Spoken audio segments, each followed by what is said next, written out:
வணக்கம். வணக்கம்.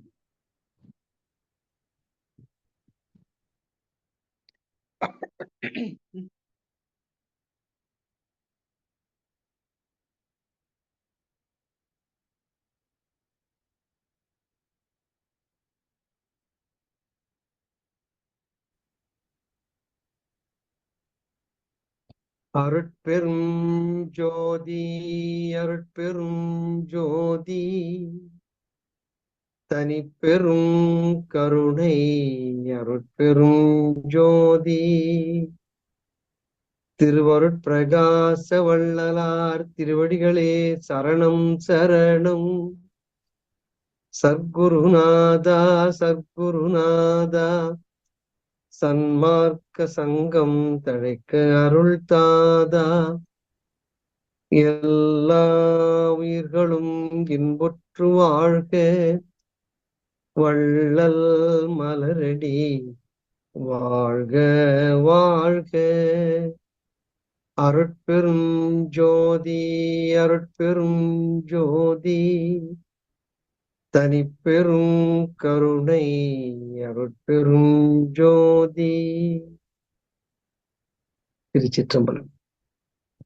எல்லாம் வல்ல அருட்பெருஞ்சோதி ஆண்டவர் மயமாக ஆகி நம்மையெல்லாம் வாழ்வித்துக் கொண்டிருக்கிற வள்ளற் பெருமான் பொன்னார் திருவடிகளை வணங்கி நம்மவர்கள் ஆகிய உன் அனைவருடைய பொற்பாதங்களை மிக்க பணிவன்போடு வணங்கி மகிழ்கிறேன்.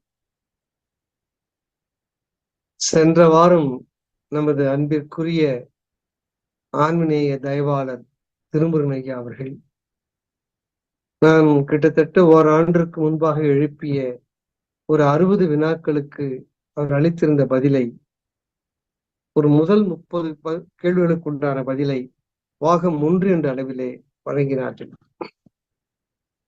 இன்று அதன் தொடர்ச்சியாக மீதம் இருக்கிற 30 கேள்விகளுக்கு நான் எழுப்பிய வினாவும் அவர் கூறிய பதிலையும் சேர்த்து இந்த ஒரு மீள்பார்வை செய்யப்போகிறார்கள். என்னன்னா, ஒரு 200 பேர் 250 பேர் உள்ள ஒரு புராணத்துல இந்த கேள்வி பதிலுக்கு ஓரிருவர் தான், அது ஒருவர் தான் முழுமையாக, திருமுருகன் ஐயா மட்டும்தான் முழுமையாக 60 கேள்விக்கும் பதிலளித்திருந்தார். அறிகுறன் ஐயா போன்றவர்கள் ஒரு 40-45 கேள்விக்கு முயற்சி செய்தார்கள். இன்னும் சிலர் ஒரு சில கேள்விகளுக்கு. இது ஒரு முக்கியமான பகுதி.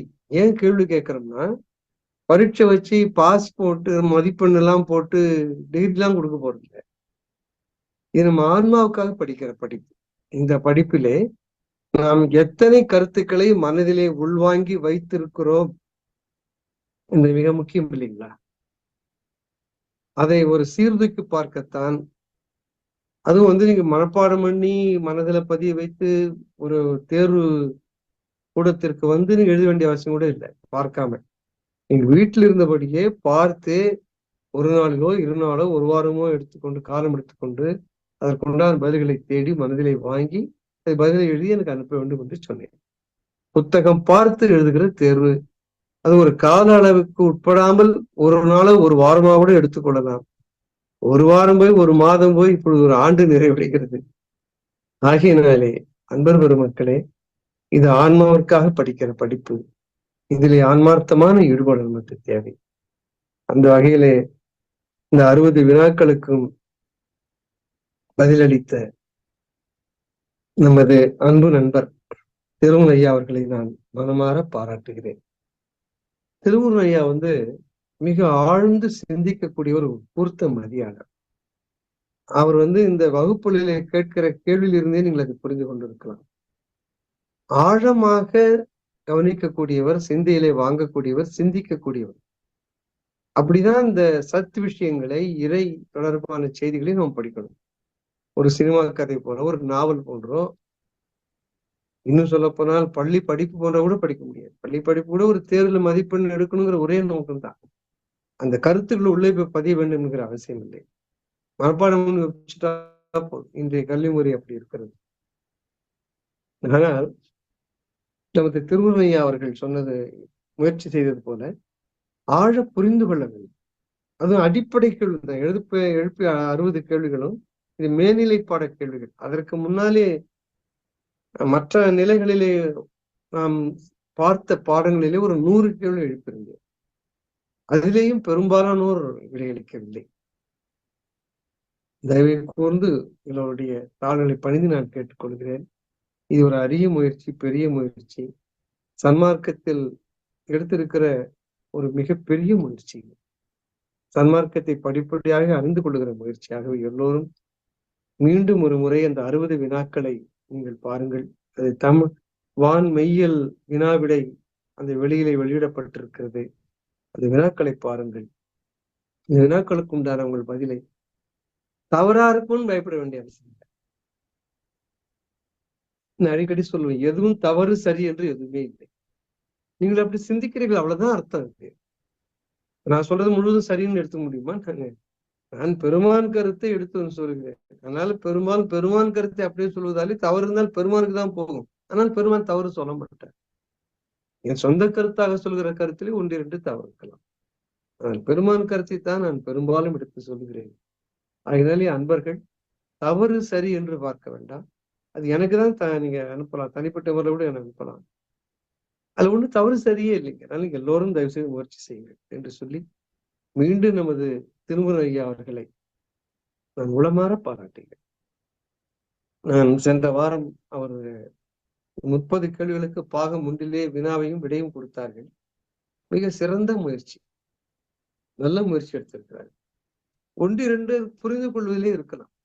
அது அந்த போகிற போக்கிலே வாங்கிய கருத்தா கூட இருக்கலாம். அந்த புலன் இப்ப மனம் செயல்படவில்லை என்றால் புலன்தான் இருக்கும் என்று ஒரு கருத்தை சொல்லியிருந்தார். புலன் இல்லை, மனமும் பொறியும் சேர்ந்து நிற்கிற பொழுதுதான் அனுபவம் உண்டாகும். இப்போ ஒரு காட்சியை பார்க்கிறோம் என்றால் நம் கண்ணும் பார்க்கணும், மனதும் பார்க்கணும். என்னுடைய தொகுப்புகளிலே இந்த தொடர்பான கருத்துக்களை சொல்கிறேன் என்று சொல்லி இன்றைய பாகம் 2 அவருடைய மீதம் இருக்கிற 31வது கேள்வி முதல் 60வது கேள்வி வரையிலான அந்த வினாக்களையும் பதிலையும் அளிக்க வேண்டுமாய் அவரை நான் அன்போடு கேட்டுக்கொள்கிறேன். அவருடைய மீள்பார்வை முடிந்தவுடனே எனது தொகுப்புரையிலே அந்த 2 வகுப்புகளுக்குமான 2 வாரங்களுக்குமான 1 60க்கும் ஒட்டுமொத்த வினாக்கு பதில் தொடர்பான அது மேற்கொண்டு தேவைப்படுகிற விளக்கங்களை நான் நிலைக்க ஆயத்தமாக இருக்கேன் என்று சொல்லி அன்புள்ள குமாரி திருமுருகன் ஐயா, உங்களை கூர்த்த மதியோடு, ஆழ்ந்த அறிவோடு, தேர்ந்த முயற்சியோடு, ஆர்வத்தோடு உங்களுடைய அந்த கருத்துக்களை இந்த மேடையிலே எடுத்து வையுங்கள். இனி மேடை உங்களது. நன்றி.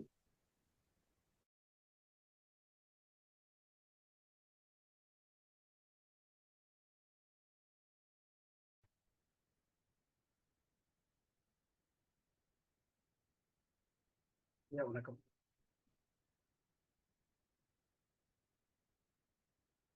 பேசுறது கேக்குதுங்களா ஐயா? கேக்குதுங்க சார். ஸ்கிரீன் ஷேர் பண்ணிடலாம். நான் இன்னும் ஒரு அறிமுகத்தை சொல்லிட்டு நான் ஆரம்பிச்சிடுறேன்.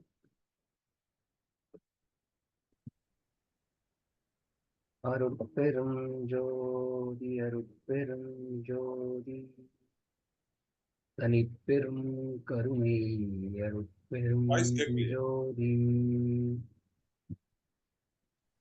கேக்குதுங்கய்யா, கேக்குது. இல்லையா? அனைவருக்கும் வணக்கம். இன்று பகுதி 2 நாம் பார்க்க இருக்கிறோம். ஐயா ஒரு ஆரம்ப உரையை குறிப்பிட்டார்கள். இது ஒரு முயற்சி, அவ்வளவுதான். எத்தனை அளவுக்கு இது சரி தவறு என்று எனக்கு தெரியாது. முயற்சி, அவ்வளவுதான். என்னால் அவ்வளவுதான் சொல்ல முடியும். இதில் நிறைய வழுக்கல் தவறுகள் இருக்கலாம். ஐயா அதை திருத்துவார்கள். மேற்கொண்டு நமக்கு சிந்திக்கவும் வாய்ப்பாக இருக்கும். அதுதான் இதன் அடிப்படை. இது ரொம்ப மாதங்களாக நிரம்ப மாதங்களாக யோசித்து வந்திருக்கோம் இதை பற்றி பேசணும்னு. அதற்கான நேரம் அமைந்தது. அதற்காக நன்றி. இந்த வாய்ப்பளித்த மேடைக்கு நன்றி. இப்பொழுது போன வகுப்பிலே நான் அந்த அடிப்படை முன்னுரைகள் எல்லாம் விரிவாக பார்த்து விட்டோம். அதனால இன்னைக்கு நான் அந்த முன்னுரை பகுதியை ரொம்ப ஆழமா போறதில்லை. ஜஸ்ட் அந்த ஸ்லைட் ஷோவை அப்படியே காமிச்சிட்டு ஒரு ஸ்லைடா இது என்ன அப்படின்னு சொல்லிட்டு போயிட்டு 31வது கேள்விக்கு போயிடலாம். இதுதான் இன்னைக்கு திட்டம். ஐயா கௌரிசங்கர் ஐயா, அந்த சாந்தி யார் ஷேர் பண்றீங்க ஸ்லைட்?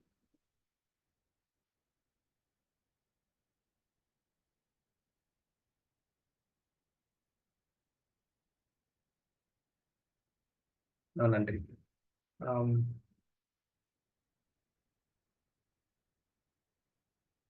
அடுத்த ஸ்லைடு வந்துருங்க. இது ஐயா முத்துஜோதி ஐயாவுடைய ஞானாசிரியர் ஐயாவுடைய வகுப்பிலிருந்து இப்போ வந்து ஒரு குறிப்பிட்ட வகுப்பு இதை சொல்ல முடியாது. இது வந்து பல வகுப்புகளின் தொகுப்பிலிருந்து நம்ம புரிந்து கொண்டதுலேருந்து கொடுக்கறது. அதனால பிழை இருக்கலாம். அது இருந்ததுன்னா அது என்னுடைய கவனக்குறைவாக தான் இருக்க முடியுமே தவிர ஐயாவோட வகுப்பிலிருந்து இருந்து எதுவும் கருத்துக்கள் எதுவும் தவறாக எடுத்துக்கொள்ளப்படவில்லை. ஏன்னா அது புரிந்து கொண்டு நம் பதிலளிக்கக்கூடியதுல பிழை இருக்கலாம். அது என்னுடைய டிஸ்கிளைமரா நான் முன்னாடியே சொல்லிடுறேன். அடுத்த ஸ்லைடு போயிடுங்க. இது போன வகுப்பிலே பார்த்தது தான். இந்த எப்படி வந்து மாயை வந்து நம்ம காரணம் வந்து எப்படி நடக்குது, நம்ம மாயை வந்து முதற் காரணமாக இருந்து இறைவன் நிமித்த காரணமாகவும் அவனுடைய இச்சா சக்தி துணை காரணமாகவும் இருக்குதுன்ற சைவ சித்தாந்த அடிப்படை கொள்கையை நம்ம பார்த்தோம் போன வாரம். இந்த ரொம்ப சைவ சித்தாந்தத்தில் இந்த உதாரணம் வந்து ரொம்ப புகழ்பெற்ற உதாரணம். எப்படி ஒரு பானையை செய்கின்ற பொழுது மண் இல்லாமல் பானையை உருவாக்க முடியாது, மண்ணே முதற் காரணம். அதை உருவாக்க உதவுகின்ற அந்த உருளை, தடி, சக்கரம் போன்றதெல்லாம் துணை காரணம். இந்த இரண்டையும் பயன்படுத்தி குயவன் செய்கிறாரே அவன் வந்து நிமித்த காரணம். இந்த அடிப்படையில நம்மளுடைய உடலை படைக்க இறைவன் செய்கின்ற போது இறைவனே நிமித்த காரணமாக இருக்கிறான். மாயை தான் இதுக்கு முதற் காரணமா இருக்கு. அதுதான் நம்ம வந்து போன வாரம் பார்த்தோம். அடுத்த ஸ்லைட் போயிடுங்க. ரொம்ப விளக்கமா போக போறது இல்லை, ஏன்னா போன வாரம் ரொம்ப நம்ம பார்த்துட்டோம். இந்த வாரத்துக்கு சின்ன ஒரு சின்ன ரீகேப் மாதிரி நம்ம பார்த்தோம்னா இன்னும் கொஞ்சம் ஞாபகத்துக்காக இருக்கு. அடுத்த ஸ்லைட் போயிடுங்க.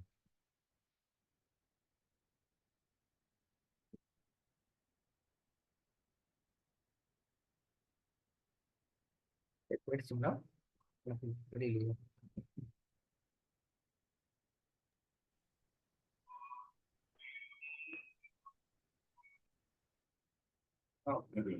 இதுல வந்து இப்ப இது 3வது ஸ்லைடுக்கு வந்துருச்சுன்னு நினைக்கிறேன். இதுல மொத்தம் தத்துவங்கள் 36 தத்துவங்கள் வந்து மாயை வந்து எப்படி அந்த மாயை எத்தனை வகையா பிரிக்கிறோம்னு போன வாரம் பார்த்தோம். மாயை வந்து சுத்த மாயை, அசுத்த மாயை, பிரகிருதி மாயின் 3ஆ பிரிச்சிருக்காங்க சைவ சித்தாந்தத்துல. சுத்த மாயிலிருந்து சிவ தத்துவங்களும், அசுத்த மாயிலிருந்து வித்யா தத்துவங்கள் 7, சிவ தத்துவங்கள் 5, இது 2ஆ பிரியுது. அதுக்கப்புறம் அந்த பிரகிருதி மாயைங்கிறது அசுத்த மாயையுடைய செயல்படும் தன்மை. அதிலிருந்து 24 ஆன்ம தத்துவங்கள் கிளைத்து எழுகின்றன. அந்த 24 ஆன்ம தத்துவங்கள் தான் இந்த ஸ்லைட்ல நீங்க பாக்குறீங்க. மனம், புத்தி, சித்தம், அகங்காரம்ங்கிற அந்த கரணங்கள் 4, தன்மாத்திரைகள் 5, சுவை, ஒளி, ஊறு, ஓசை, நாற்றம். இந்த தன்மாத்திரைகள் பத்தி இன்றைய அந்த 31 கேள்விக்கு அப்புறம் வந்து அதிகமா இருக்க பொழுது, அதனால அது கொஞ்சம் உற்று கவனித்துக் கொள்ளுமாறு கேட்டுக்கொள்கிறேன். சுவை, ஒளி, ஊறு, ஓசை, நாற்றம்ங்கிற தன்மாத்திரைகள். ஞான இந்திரியங்கள் 5, கண், செவி, மூக்கு, வாய், மெய், தோல். கர்ம இந்திரியங்கள் வாய், கை, கால், எருவாய், கருவாய். பஞ்சபூதங்கள் ஆகாயம், காற்று, நெருப்பு, நீர், நிலம். இதுதான் 24 ஆன்ம தத்துவங்கள். அடுத்த ஸ்லைட் போயிடுங்க.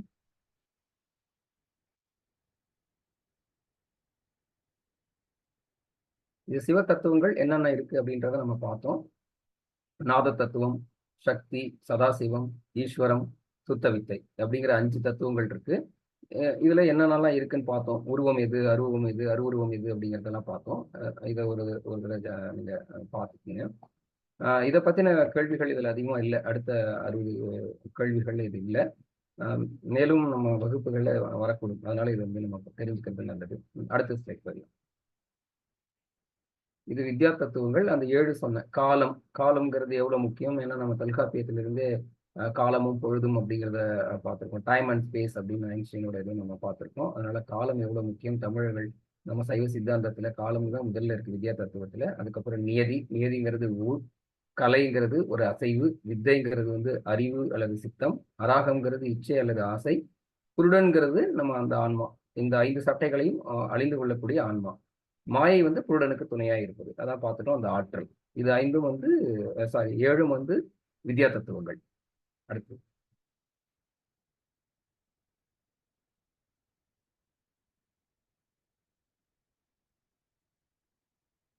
36 தத்துவங்களும் இங்க சுருக்கமா இதுல காமிச்சிருக்கோம். இப்ப நீங்க அதை பார்த்தா தெரியும். சுத்தமாய், அசுத்தமாய், பிரகிருதி மாயை. சுத்த மாயிலிருந்து 5 சிவ தத்துவங்கள், அசுத்த மாயிலிருந்து 7 வித்யா தத்துவங்கள், பிரகிருதி மாயிலிருந்து 24 ஆன்ம தத்துவங்கள். இதை வந்து சுருக்கி கொடுத்துருக்கோம் ஒரே ஸ்லைட்ல. அடுத்தது இதுவும் ரொம்ப முக்கியமானது. போன தடவை பார்த்தோம் எப்படி வந்து பிரகிருதி மாயை மாயை, அதாவது அசுத்த மாயையுடைய செயல்படும் தன்மையான பிரகிருதி மாயிலிருந்து எப்படி வந்து நமக்கு வந்து தத்துவங்கள் பிறக்கின்றன அப்படிங்கிறத பார்த்தோம். முதல்ல பிறக்கிறது வந்து சித்தம். அது வந்து அந்த சித்தத்துல வந்து மூலம் கெடாத நிலை, சமநிலைன்னு சொன்னோம். என்னன்னா குணங்கள் பிறக்குது. குணத்தத்துவம்ங்கிறது அங்கிருந்தா உருவாகுது. 3 குணங்கள் பார்த்தோம். சாத்வீகம், ராஜசம், தாமசம். இந்த 3 குணங்களும் சித்தத்திலே உண்டு. ஆனால் 3ம் ஈக்குவல், ஒரே நிலையில இருக்கும், சமமா இருக்கும். இது வந்து ரொம்ப உயர்ந்த நிலை. சித்தம்ங்கிறது இறைவனோட தொடர்பு படுத்தக்கூடிய நிலை. அதுக்கப்புறம் இது வந்து அகக்கருவிகள், மேல போட்டிருக்கேன் பாருங்க, அகக்கருவிகள். சித்தத்துக்கு அப்புறம் அதிலிருந்து பரிணமிச்சு வர்றது புத்தி. புத்தி என்ன இருக்கும்னா சாத்வீகத்தோட கூறு வந்து அதிகமா இருக்கும். ஆனா மற்றதும் இருக்கும், ராஜசும் தாமசம் அதுல இருக்கும், அது வந்து குறைவு. இதுக்கு ஒரு உதாரணம்னு சொன்னோம். வெண்ணெயோடைய ஒரு பகுதியில வந்து கெட்டு இருக்கும், ஆனா வெண்ணெய் வந்து முழுசா கெட்டு இருக்காது. அப்போ வந்து ஒண்ணுக்குலேருந்து ஒண்ணு அந்த ஒரு பகுதியே ஒரு சின்ன பரிணாம மாற்றம் இருக்கிறது. முழுமையான பரிணாம மாற்றம் இங்க கிடையாது. முழு பரிணாமங்கிறது பால்ல இருந்து தயிர் வர்ற மாதிரி. ஆனா இங்க அப்படி இல்லை. நான் அந்த உதாரணம் உங்களுக்கு சொல்லியிருப்பேன். வெண்ணெயில இருக்கிறதும் ஒரு பலாப்பழத்துல இருக்கிற உதாரணத்தையும் சொல்லியிருப்போம். அதற்கப்புறம் அகக்கருவியில 3வதா பிறக்கிறது வந்து அகங்காரம். இந்த அகங்காரத்துலதான் முக்கியமான அனைத்து 24 தத்துவங்களுடைய ஆன்ம தத்துவங்களும் இதுல வந்து கிளைத்து எழுது. அந்த அகங்காரத்திலோட சாத்வீக கூறு மிகுதியா இருக்கின்ற பொழுது அது வந்து மனமும் ஞானேந்திரியங்களாக பிரியுது. ராஜச கூறு அதிகமா இருக்கிற இடத்துல இருந்து கர்மேந்திரியங்கள் பிரியுது. தாமச கூறு அதிகமா இருக்கிற இடத்துல இருந்து தன்மாத்திரைகளும் ஐம்பூதங்களும் பிரிகின்றன. இந்த இடத்த ரொம்ப நோட் பண்ணி வச்சுக்கோங்க. தாமச கூறுல இருந்து தன்மாத்திரைகளும் ஐம்பூதங்களும் பிரிகிறது. இந்த அட்டவணை வந்து நம்ம முறையா மனதில் பதிய வைத்துக் கொண்டோமானால் கேள்விகளுக்கு வந்து அந்த பதிலை பார்க்கின்ற பொழுது நம்மளால தொடர்புபடுத்தி பார்க்க முடியும். அதனால இது ரொம்ப முக்கியமான பகுதி. இதை கொஞ்சம் நல்லா உற்று பார்த்துக்கோங்க. அடுத்த ஸ்லைட்ல நிறைய கேள்வின்னு நினைக்கிறேன். இது வந்து 31வது கேள்வி.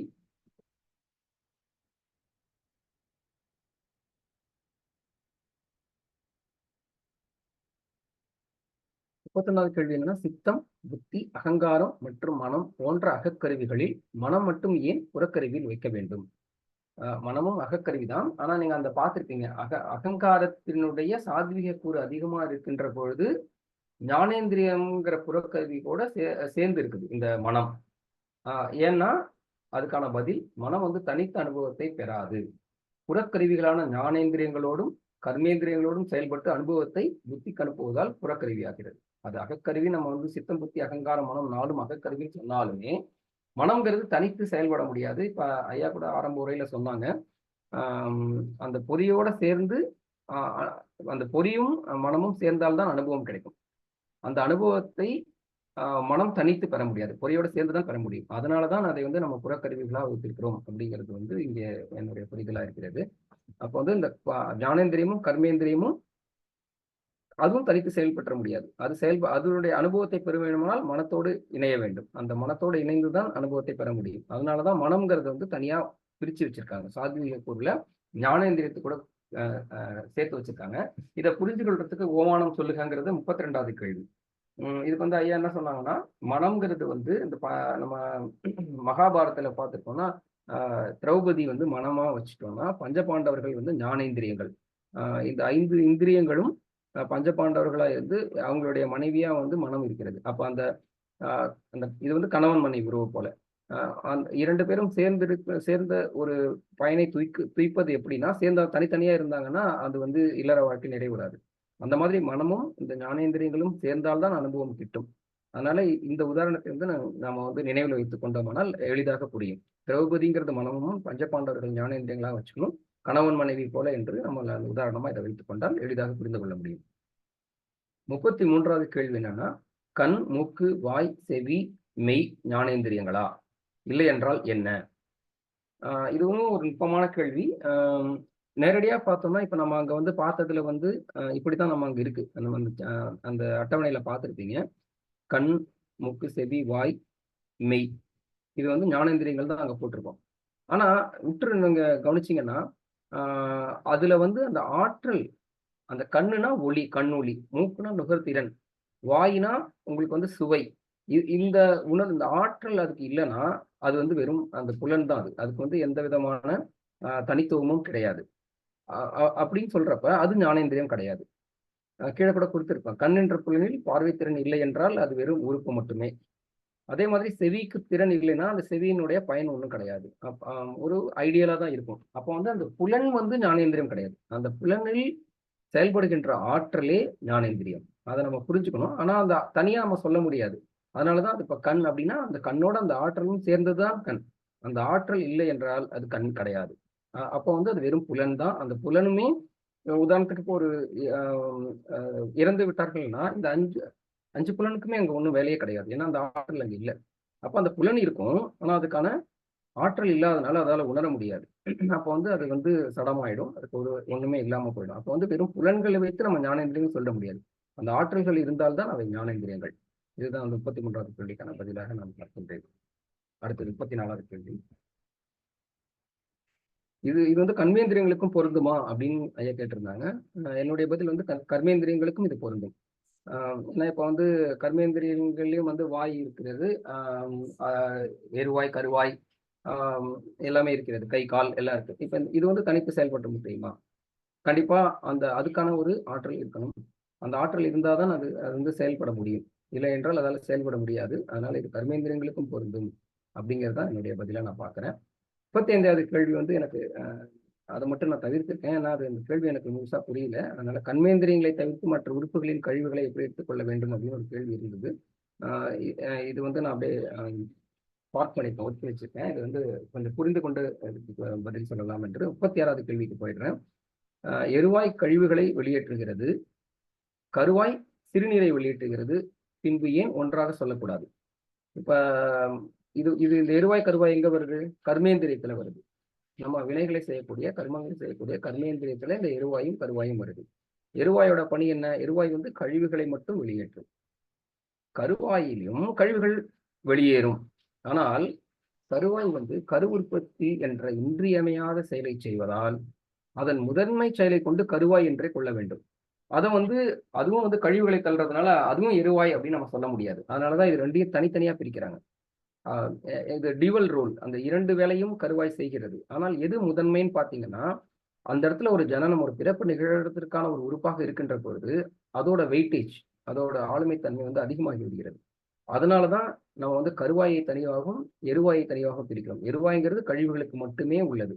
கருவாய் வந்து கழிவுகளை தள்ளினாலும் அது கருவாயின் தான் பேரை பெறுகிறது. எதனாலன்னா கரு உற்பத்தியில பங்கு பெறுறதுனால. இதுதான் இந்த கேள்விக்கான பதிலாக நான் பார்க்கிறேன். அடுத்து 37வது கேள்வி.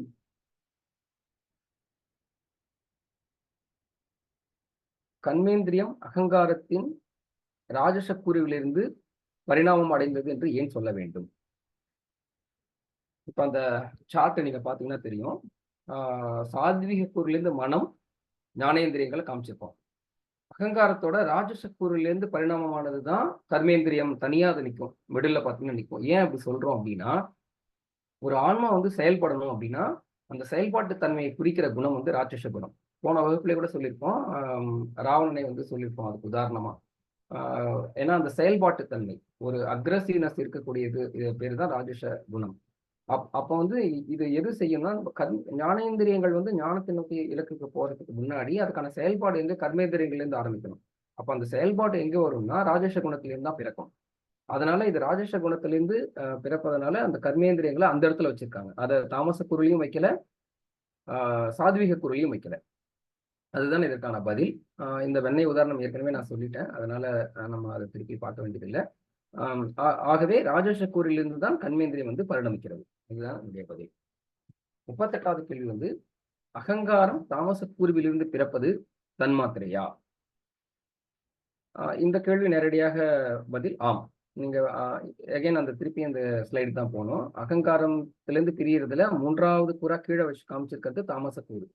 அந்த தாமச கூறிலிருந்து பிறக்கிறது தான் தன்மாத்திரை. நம்ம அதுல பார்த்துருப்போம். என்ன தன்மாத்திரை?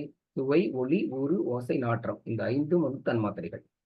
இதுதான் வந்து அகங்காரத்தோட தாமச கூறிலிருந்து பிறக்குது. 39வது கேள்வி. இதே குணங்கள் தானே புலன்களுக்கும் சொல்லப்படுகின்றன. அப்படி என்றால் இரண்டும் ஒன்றா அல்லது வேறா?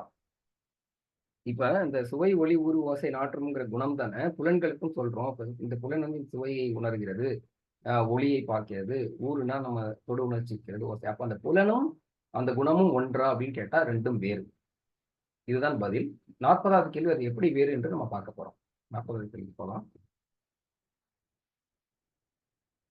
இப்ப வேறுன்னு சொல்லிட்டோம். அது எப்படி நம்ம வேறு அப்படின்றத நம்ம வந்து இந்த இடத்துல காமிக்கணும் இல்லைங்களா? அது வந்து இந்த சார்ட்ட பார்த்தீங்கன்னா உங்களுக்கு புரியும். புலன்கள் வந்து தன்மாத்திரையினுடைய தன்மையினால் அனுபவத்தை பெறும் அல்லது ஒரே நிமிஷம். புலன்கள் தன்மாத்திரை செயல்படும் தளமாக இருக்கும். இது வந்து நான் ஒரு 2 கேள்விக்கு முன்னாடியே சொன்னேன் உங்களுக்கு. அந்த புலனுக்கு வந்து அந்த ஆற்றல் அந்த தன்மாத்திரையோட சேர்றப்பதான் அனுபவம் கிட்டும்ங்கிறத நம்ம முன்னாடியே பார்த்தோம். அதுதான் இப்ப அந்த கண்ணுக்கு ஒளியை உணரும் ஆற்றல் தான் தன்மாத்திரை. இல்லை என்றால் அது வெறும் புலன் மட்டுமே. அதை அங்கேயே பார்த்துட்டோம். இதுல வந்து இன்னொரு முக்கியமா பார்க்க வேண்டிய விஷயம் என்னன்னா, இப்ப நான் அந்த உதாரணம் கூட சொன்னேன். கண்ணிருந்தும் கோல் ஒன்றும் குருடன் போல அப்படின்லாம் நம்ம பார்த்திருக்கோம். ஒரு வழக்காரெல்லாம் நம்ம அந்த ஒரு கவிதைகள் தமிழ்ல பார்த்திருக்கோம். அப்ப கண்ணிருந்தும் ஒருத்தனை குருடன் சொல்றோம்னா, இப்ப அந்த கண்ணுக்கான அந்த திறன், தன்மாத்திரை திறன், ஒளித்திறன் இல்லைன்னா அது வந்து புலன் தான். அதனாலதான் அந்த புலன்கிறது வேறு, தன்மாத்திரைங்கிறது வேறுன்னு நம்ம சொல்றோம். இதை இன்னும் நுணுக்கி நீங்க பார்க்கணும் அப்படின்னா, கண் முதலான புலன்களுக்கு புலப்படாத தத்துவ நிலை தான் தன்மாத்திரை. அதாவது இந்த தன்மாத்திரை அப்படிங்கிறத வந்து இப்போ கண்ணொளி அப்படிங்கிறத வந்து நீங்க அது வந்து ஒரு சூக்கமா. அது உங்களால கண்ணை பார்க்கற மாதிரி கண் பார்க்கும் திறனை உங்களால பார்க்க முடியாது. அது உணரதான் முடியும். அப்ப எது வந்து பருப்பொருளா இல்லாம நுண்ணியதா இருக்கோ அது வந்து சூக்கமா. நுண்ணியதா இருக்குதுன்றதை விட கண்ணு நம்மளுடைய அருவமா இருக்கிறது. ஆனால் அதற்கான ஒரு ஆற்றல் இருக்கிறது. அப்ப அந்த ஆற்றல் தான் தன்மாத்திரை. அது வந்து சூக்கம நிலையில இருக்கு.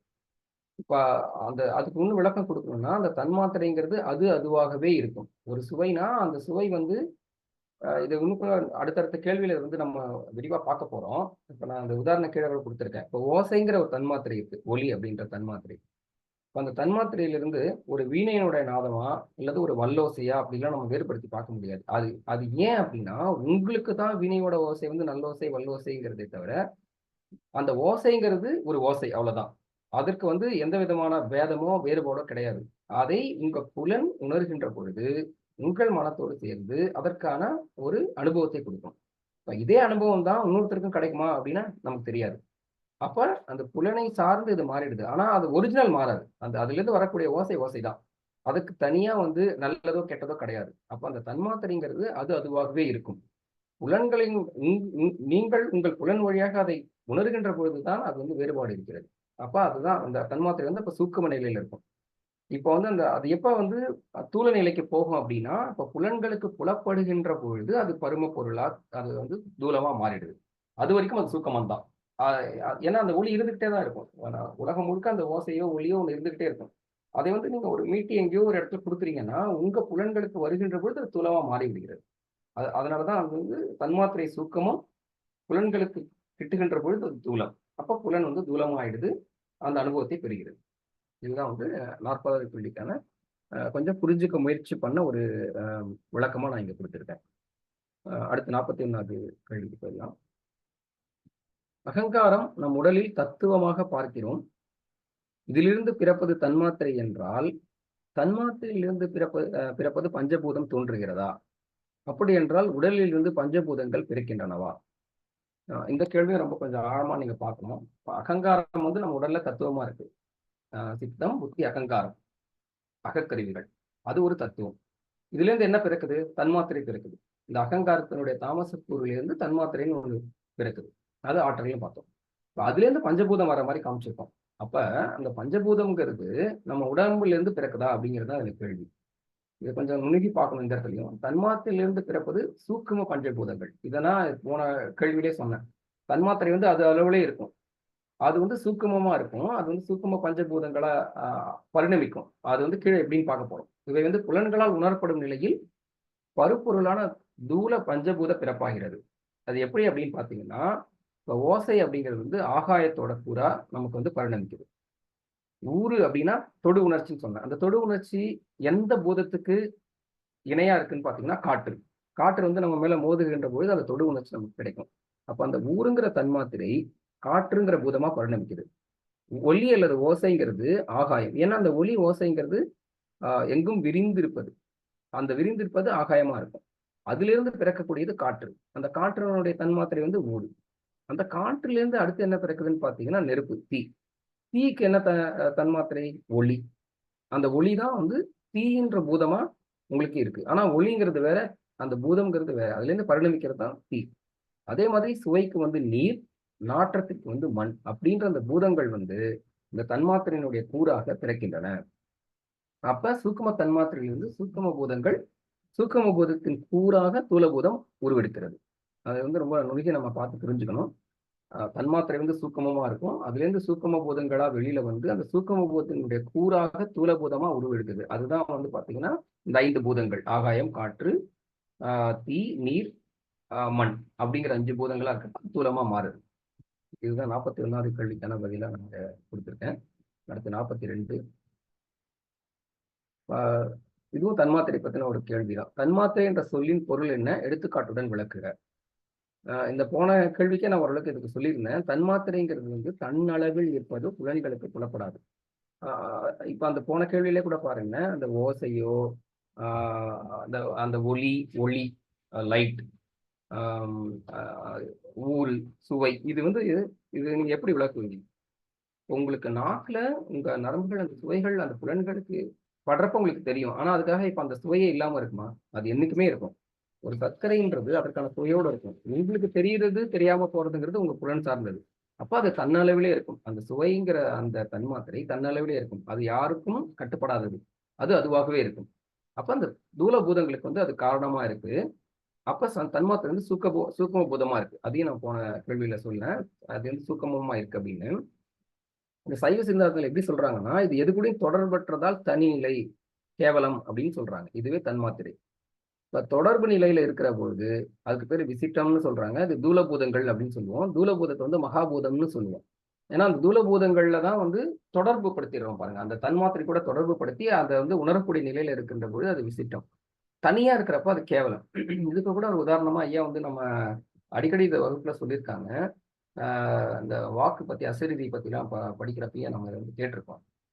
உலகெல்லாம் உணர்ந்து ஓதற்கரியவன் என்ற திருவாசகத்தில் உள்ள நாதம் வந்து இறை பரம்பொருள் நாதம் வந்து அதை யாராலையும் உணர முடியாது.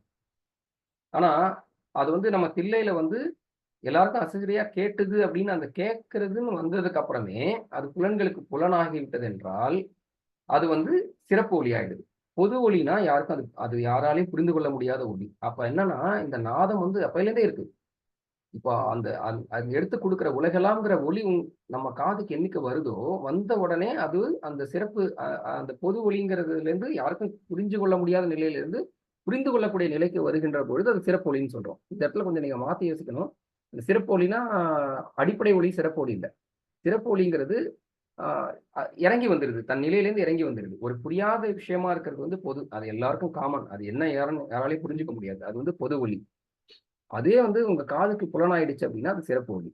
சுவையும் அப்படிதான். ஏதோ ஒரு சுவை இருக்குன்னா அந்த சுவை வந்து யுனிவர்ஸ் ஃபுல்லா நிரம்பி இருக்கிற ஒரு சுவையா இருக்கும். ஒரு அந்த அது வந்து உங்களுக்கு உணர்கின்ற பொழுது அது சிறப்பு சுவையாயிடுது. அவ்வளவுதான். அறுசுவைங்கிறது உங்களுக்கு தான். இப்ப மனிதனுக்கு இருக்கிற அதே அறுசுவை தான் மாட்டுக்கு இருக்கா, நாய்க்கு இருக்கா நமக்கு தெரியாது. ஆக அந்த புலனை சார்ந்து அது மாறிவிடும். ஆனால் சுவை என்பது சுவைதான். இப்ப நீங்க வந்து ஒரு காரத்தை கொடுக்குறீங்கன்னா உங்களுக்கு காரமா இருக்கிறது இன்னொருத்தவங்களுக்கு காரணமா இருக்கணும்னு அவசியம் கிடையாது. அப்ப சுவைங்கிறது அதனுடைய பொது தன்மையில ஒன்னாதான் இருக்கும். புலனுக்கு ஏற்ற மாதிரி அது மாறிவிடும். அததான் வந்து இந்த இடத்துல நம்ம வந்து அந்த எடுத்துக்காட்டை வச்சு நம்ம புரிஞ்சுக்கணும். சிறப்புங்கிறது புலனை சார்ந்தது. தன்மாத்திரைங்கிறது எதையும் சாராது. அந்த 5 குணங்களும் எதையும் சாராமல் தனித்து நிற்கக்கூடியது, தன்னளவில் நிற்கக்கூடியது. அவைதான் இந்த சுவை, ஒளி, ஊறு, ஓசை எல்லாமே. இதுதான் 42வது கேள்விக்கான பதில். அடுத்து 43. பூத பரிணாமத்தின் 4 நிலை விளக்கம் என்ன? இந்த கேள்வி ஐயா கொஞ்சம் விளக்கமா சொல்லுவாங்கன்னு நினைக்கிறேன். இது என்னுடைய பதில் சரியான எனக்கு தெரியல. இருந்தாலும் எனக்கு தெரிஞ்சதை நான் இங்க கொடுத்துருக்கேன். பூத பரிணாமத்தின் 4 நிலை நான் நினைக்கிறது என்னன்னா, அகக்கருவி புறக்கருவிகள் வந்து இந்த தன்மாத்திரைகள்லாம் பஞ்சபூதங்களினுடைய பரிணாமம் அப்படின்னு பார்த்தோம். இது எங்க செயல்படும்னா 4 இடத்துல செயல்பட்டு நம்ம ஆன்மாவை மேல்நிலைக்கு கொண்டு போகும். அது எங்க? தனுனா உடல், கரணம்னா மனம், போனம்னா இந்த உலகம் பிரபஞ்சம், போகம்ங்கிறது இந்த அனுபவம். இந்த 4ம் வந்து பரிணாமத்தினுடைய 4 நிலையா நான் பார்க்கிறேன். ஏன்னா இந்த இடத்துலதான் ஆன்மா வந்து செயல் அனுபவத்தை பெற்று மேலேறுகிறது. இந்த 4 நிலைகளையும் அது கடக்கவில்லை என்றால், இதுக்குள்ள பயணிக்கவில்லை என்றால் ஆன்மா வந்து முன்னேற்றமே அடைய முடியாது. அந்த இறைவனுடைய தனிப்பெரும் கருணையினால உடல் எடுத்து அந்த மனம் என்ற அகக்கருவிகள் வழியாக நாம் அனுபவத்தை பெற்று எங்க பெறுகிறோம்? இந்த உலகத்துல பிரபஞ்சத்துல போனத்துல பெற்று என்ன பெறுகிறோம்? அதுதான் அனுபவம். இன்ப துன்பம்ங்கிற அனுபவத்தை பெற்று அந்த நல்வினை தீவினையின் வழியாக பயணித்து கொஞ்சம் கொஞ்சமா படிப்படியா நம்ம மேல போடுகிறோம். அதுதான் அந்த பூத பிரணவத்தின் 4 நிலை அப்படின்னு புரிஞ்சிருக்கோம். ஐயா சொல்லுவாங்க இன்னும் விளக்கணும். அடுத்த கேள்வி கேட்கலாம். 44வது கேள்வி. வள்ளல் பெருமான் பூதங்களை அகவலில் எவ்வாறு விளக்குகின்றார்? அகவல் அடிகளை சொல்லுக. பூதங்களை வந்து அகவல்ல எப்படி விளக்குறாங்க நம்ம பெருமானார் அப்படின்றத வந்து நம்ம ஐயா வந்து இந்த 50 விதிகள் வந்து ரொம்ப விரிவா அழகா சொல்லியிருப்பாங்க. அதாவது எந்த தன்மாத்திரையிலிருந்து எந்த பூதம் தோன்றுகிறதோ அதில் அந்த தன்மாத்திரையின் பண்பு இருக்கும் அப்படிங்கிறது தான் அதனுடைய அடிப்படை. அதற்கான அகவல் அடி என்னன்னு பார்த்தீங்கன்னா, வெளியிடை ஒன்றே விரித்ததில் பற்பல அழிதர வகுத்த அருட்பெரும் ஜோதி. இதை நம்ம படிச்சிருவோம் முதல்ல. இதுக்கு அடுத்த ஸ்லைட்ல வந்து நான் அது எப்படிங்கிறது வந்து உங்களுக்கு ஒரு சார்ட்டா போட்டிருக்கேன். வெளியிடையில ஒன்று, அதாவது இந்த வெளி அப்படின்னு சொல்லக்கூடிய அந்த பூதத்துல வந்து அது ஒன்றா விரியுது. விரித்ததில் பற்பல அழிதர வகுத்த அருட்பெரும் ஜோதி. காற்றிடை ஈரியல் காட்டி அதில் பல ஆற்றம் வகுத்த அருட்பெரும் ஜோதி. தீயிடை மூவியல் செறிவித்து அதில் பல ஆய்வகை அமைத்த அருட்பெரும் ஜோதி. நீரிடை நான்கியல் நிலவித்து அதில் பல ஆர்தர வகுத்த அருட்பெரும் ஜோதி. மண்ணினில் 5 இயல் வகுத்து அதில் பல்பயன் அன்னுர வகுத்த அருட்பெரும் ஜோதி அப்படின்னு அகவல்ல வந்து 50ங்களுடைய தன்மை வந்து பெருமானார் சொல்றாங்க. இதை வந்து மாணிக்கவாசகர் வந்து போற்றி திருவுர அகவல்லையே சொல்லியிருக்காங்க. முன்னாடியே பாரிடை 5ஆய் பறந்தாய் போற்றி, நீரிடை 4ஆய் நிகழ்ந்தாய் போற்றி, தீயிடை 3ஆய் திகழ்ந்தாய் போற்றி, வழியிடை 2ஆய் மகிழ்ந்தாய் போற்றி, வெளியிடை 1ஆய் விளைந்தாய் போற்றி அப்படிங்கிறதையும் நம்ம முன்னமையே சொல்லியிருக்காங்க நம்ம மாணிக்கவாசகர் அவர்களும். இதற்கான விளக்கத்தை வந்து இப்ப நான் அடுத்த ஸ்லைட்ல சொல்றேன். அடுத்த ஸ்லைட் போகணும். இப்ப அது என்னது அப்படின்னு பாத்தீங்கன்னா, இப்ப பாருங்க, இந்த ஒளிங்கிற தன்மாத்திரை என்னவா வந்து பரிணமிக்குது? ஆகாயம் அப்படிங்கிற பஞ்சபூதத்தினுடைய முதல், அதுதான் வந்து வெளி. அது அந்த வரப்ப நீங்க அந்த ஆகாயத்துல வெளியிடை ஒன்றேன்னு சொன்னாங்க இல்லையா? அந்த ஆகாயம் எந்த தன்மாத்திரையுடைய குணத்தை மட்டும் பெற்றிருக்கும் அப்படின்னா, ஒளியோடைய தன்மாத்திரை மட்டும்தான் பெற்றிருக்கும். இந்த ஆர்டர் பார்த்தீங்கன்னா மேலிருந்து கீழ். நம்ம மேல இருந்து ஆகாயத்திலேருந்து எது முதல்ல ஒளி, நாதம் தான் எல்லாத்துக்கும் அடிப்படை நம்ம பார்த்திருக்கோம். அந்த நாதம்ங்கிற தன்மாத்திரை, ஒளிங்கிற தன்மாத்திரையிலிருந்து ஆகாயம் கிடைக்கிறது. அந்த ஆகாயம் வந்து ஒளிங்கிற ஒரு தன்மாத்திரை கூறுகளை மட்டுமே கொண்டிருக்கும். அதான் வெளியிடை ஒன்று. அடுத்து பாத்தீங்கன்னா காற்றிடை 2. ஏன் காற்றிடை 2னா, காற்று எங்கேருந்து பிறக்குது?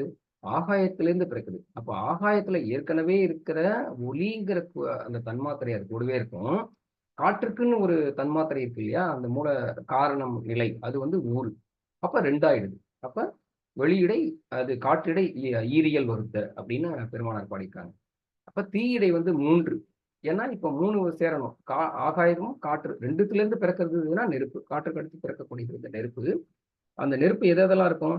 இப்போ அதாவது இது ஜீன் மாதிரி வச்சுக்கோங்களேன். அவங்க அப்பா அம்மா ஜீன் இல்லை தாத்தா ஜீன்லேருந்து வர்றப்ப அது எல்லாத்தையும் கடத்திட்டு வந்து உங்களுக்குன்னு ஒரு தனித்துவமும் இருக்கிறதும் சேர்ந்த மாதிரி நம்ம புரிஞ்சுக்கிட்டோம்னா ஈஸியாக புரியும். இப்போ நெருப்புல 3 இருக்கு பாருங்க. ஒளி, ஊறு. ஏன்னா அது முன்னாடிருந்து வந்தது. இப்போ அதுக்கு என்ன இண்டிவிஜுவாலிட்டி? அதுக்கு வந்து லைட், ஒளி. அது பார்க்கலாம். நெருப்புக்கான ஒளி எப்போ 3 ஆகி விடுகிறது. நீரியல் 4. 4ன்னு சொல்றாங்க இல்லையா பெருமானார்? அது வந்து ஒளி, ஊறு, ஒளி, சுவை. அப்போ நீர்ல வந்து அதனுடைய தன்னியல்பான சுவைங்கிற தன்மாத்திரை சேருகிறது. அதோட பேரண்ட், அதோட எங்கிருந்து பிறந்ததோ அதோடைய கூறான ஒளி, ஊறு, ஒளிங்கிற 3ம் கூடவே அதோடைய சுவையும் இருக்கிறது. கடைசியா பாத்தீங்கன்னா மண். இதுதான் வந்து அடிப்படை பூதமா கீழ்நிலையில இருக்கிறது. நம்ம மண், நிலம்னு சொல்லக்கூடியது. இதுல வந்து 5 குணங்களும் அந்த தன்மாத்திரையினுடைய குணங்களுடைய கூறுகளும் இங்க வந்துவிடும். ஏன்னா இதான் கடைசியா இருக்கு. எல்லாத்தோட கூறு இதுல வந்துடும். ஒலி, ஊறு, ஒளி, சுவை, நாற்றம். நாற்றம்ங்கிறதா இப்ப மண்ணுடைய தன்னியல்பு. அந்த தன்மாத்திரையும் நீங்க வந்து அதுல உட்காந்துருது. இதுதான் வந்து நம்ம அந்த போன பாடல்கள்ல நம்ம பார்த்தோம், உதாரணமா பார்த்தோம். அதோடைய விளக்கமா இங்க நம்ம காமிச்சிருக்கோம். அடுத்த ஸ்லைடு போயிடலாம். 45வது கேள்வி வந்து பெருமான் அகவலில் குறிக்கும் பூதங்கள் சூக்கம பூதங்களா, தூல பூதங்களா, அதில் பயிலப்படும் குணம் தன்மாத்திரையா அல்லது புலன்களா? இது வந்து ரொம்ப நம்ம அகவல் விரிவா படிச்சவங்களுக்கு ஐயா அழகா சொல்லிடுவாங்க. இப்ப நான் என்னால எல்லா அகவலையும் நம்ம அந்த அளவுக்கு படித்து பிடிக்கிற அளவுக்கு நான் அந்த அளவுக்கு இல்லை. அதனால என்னுடைய புரிதல் என்னன்னா, பெருமான் வந்து சூக்கம தூல பூதங்கள் 2ஐயுமே குறிக்கிறார். இந்த 88 கன்னிகள்ல வந்து தூலைபுரத்தை விரித்து பேசு. அது என்ன 88 கன்னினா, அந்த 50 விரிகள் பத்தி நம்ம பார்த்தோம். ஒரு பூதத்தை பத்தியும் ரொம்ப தெளிவா ரொம்ப அழகா வந்து சொல்லியிருப்பாங்க. அந்த ஒரு ஐயா வந்து அதுக்கு வந்து ஒரு பீரியாடிக் டேபிள் மாதிரி சார்ட் போட்டு அந்த 5 பூதங்களுடைய கூறுகள்ல என்னென்னலாம் இருக்கு அப்படிங்கிறத பெருமானார் எப்படி சொல்றாங்க, அது தொடர்பு எப்படி இருக்கு அந்த 88 கன்னிகள்லையும் எப்படி தொடர்போட இருக்குங்கிறதையும் ரொம்ப அழகா சொல்லியிருப்பாங்க. அதுல ஒரு இது கூட நான் சொல்றேன். மண்ணினில் நாற்றம் வகுத்து பல்வகை அன்னுர புரிந்த அருட்பெரும் ஜோதி அகவல்லவர்.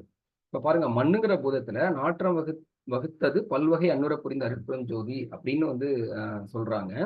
அதே மாதிரி நீருக்கும் சொல்றாங்க. நீர்ல என்ன சொல்றாங்க? நீரினை சுவைநிலை நிறைத்ததில் பல்வகை ஆறுர புரிந்த அருட்பெரும் ஜோதி.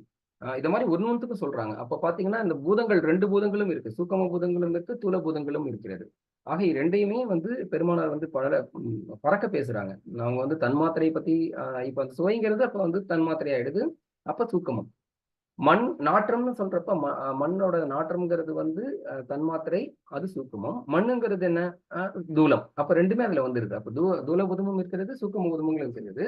இந்த மாதிரி அருட்பா முழுக்க ரொம்ப ரொம்ப விரிவா வந்து பெருமானார் வந்து நம்ம 2 பூதங்களை பத்தியுமே சொல்றாங்க. அடுத்த கேள்வி.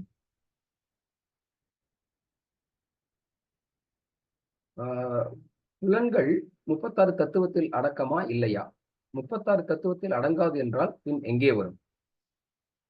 இந்த கேள்வியும் வந்து நீங்க முன்னாடி நான் அந்த பதில் சொன்னதோட கொஞ்சம் தொடர்பு பத்தி பாருங்க. 36 தத்துவங்கள் என்ன அப்படின்னு பாத்தீங்கன்னா, உங்களுக்கு தெரியும். சிவ தத்துவம் 5, வித்யா தத்துவம் 7, ஆன்ம தத்துவங்கள் 24. இந்த ஆன்ம தத்துவங்கள் 24ல அகக்கருவிகள் பார்த்தோம், ஞானேந்திரியங்கள், கர்மேந்திரியங்கள், அதுக்கப்புறம் வந்து தன்மாத்திரைகள், பஞ்சபூதங்கள். இதுதான் 36 தத்துவம். இப்ப இந்த ஞானேந்திரியம் கர்மேந்திரியத்துல புலன்கள் வருது. ஆனா அந்த புலன்கள் வந்து தத்துவமானு கேட்டா என்னுடைய புரிதல் என்ன, அது தத்துவம் கிடையாது. ஏன்னா அதுக்கான விளக்கத்தை நான் அப்படியே சொல்லிட்டேன். கண்ணுங்கிறது அது ஒளி பார்க்கும் திறன் இழந்து விட்டால் அதை கண் என்று கூற முடியாது. இப்போ உறக்கத்துல இருக்கோம்னா, இப்போ நமக்கு வந்து ஊரு தொட்டா தெரியுது அப்படிங்கிறது ஓரளவுக்காவது அந்த தன்மாத்திரை அங்க வந்து செயல்படும். அதே இறந்துட்டோம்னா நமக்கு எந்த உணர்வும் அது இருக்காது. புலன்கள் அது அப்படியே தான் இருக்கும். ஆனா அதுக்கான உணர்வுகள் எதுவுமே இருக்காது. அப்போ வந்து அது தத்துவத்தை சொல்ல முடியுமா? அப்ப அந்த அந்த இறந்த உடல்ல எல்லா தத்துவமும் இருக்குன்னு சொல்ல முடியுமா? அந்த உடல் உயிரும் சேர்ந்து இருக்கின்ற பொழுதுதான் 36 தத்துவங்கள் வந்து செயல்படும். அப்ப அந்த ஆற்றலை தான் தத்துவம் சொல்ல முடியுமே தவிர அந்த புலன்களை வந்து 36 தத்துவம் சொல்ல முடியாது.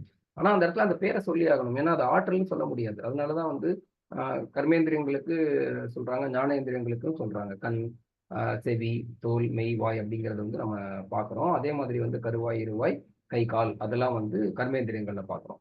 அப்ப அந்த புலன்கள் தத்துவங்கள் கிடையாது. அது செயல்படக்கூடிய ஆற்றல்கள் தான் தத்துவம் அப்படின்றத பார்க்க முடியும். ஆனா அதனுடைய கூறுகளை வந்து 36 தத்துவத்துக்கு அப்புறம் தாத்வீகம் சொல்லி நம்ம பார்த்திருக்கோம். 60 தாத்வீகம் இருக்கு. அதுல வந்து நம்ம கொஞ்சம் கொஞ்சம் பார்க்கலாம். எப்படின்னு பாத்தீங்கன்னா, அந்த தத்துவங்கள் வந்து தத்துவங்களுடைய கூறுகள் தான் தாத்வீகம்னு சொல்லுவோம். எடுத்துக்காட்டா பாத்தீங்கன்னா, மண்ணினோட கூறா அங்க என்ன சொல்றாங்க? எலும்பு, தசை, மயிர், தோல், நரம்பு இதெல்லாம் வந்து மண்ணினோட கூறு. அப்ப அந்த பூதத்தோட கூறா வந்து எலும்பையும், தசையும், மயிரையும், தோலையும் சொல்றப்ப இந்த தாத்வீகத்துல வேணா ஒரு சிலதை நம்ம வந்து வைத்து பார்க்கலாம்ங்கிறது என்னுடைய ஒரு புரிதல். இந்த வலது பக்கம் அந்த சார்ட்லையும் பார்த்துக்கலாம். என்னென்னலாம் நான் கொடுத்துருக்கேன். அப்ப அந்த புலன்கள் கிடையாது, புலன்கள் செயல்படும் ஆற்றல்கள் தான் தத்துவங்கிறது நம்மளுடைய புரிதலா இருக்கும்.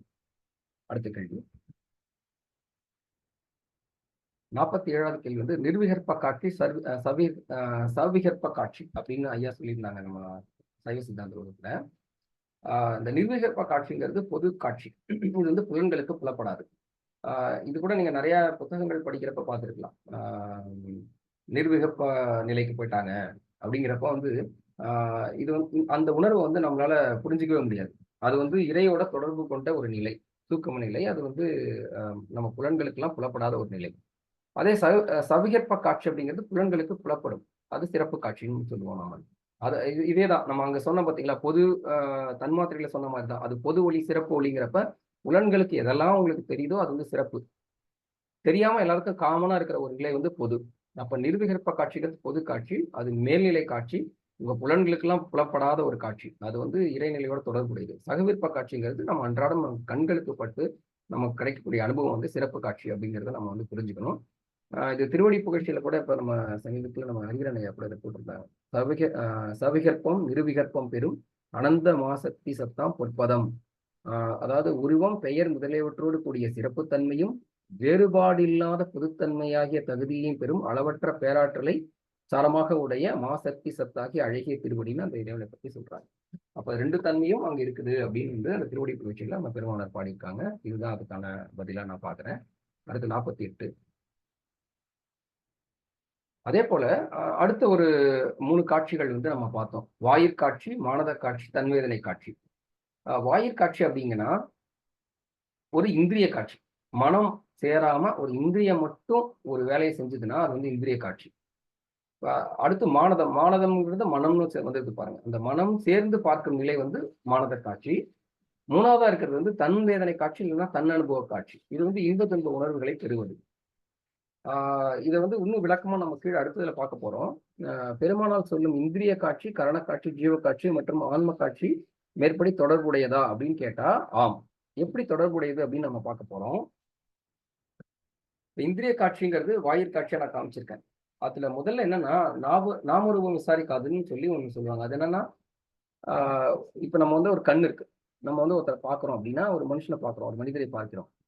உங்க மனசுல எதுவுமே தோணாம ஒரு மனிதனை நீங்க பாக்குறீங்கன்னு வச்சுங்களேன். ஒரே ஒரு நிமிடம்.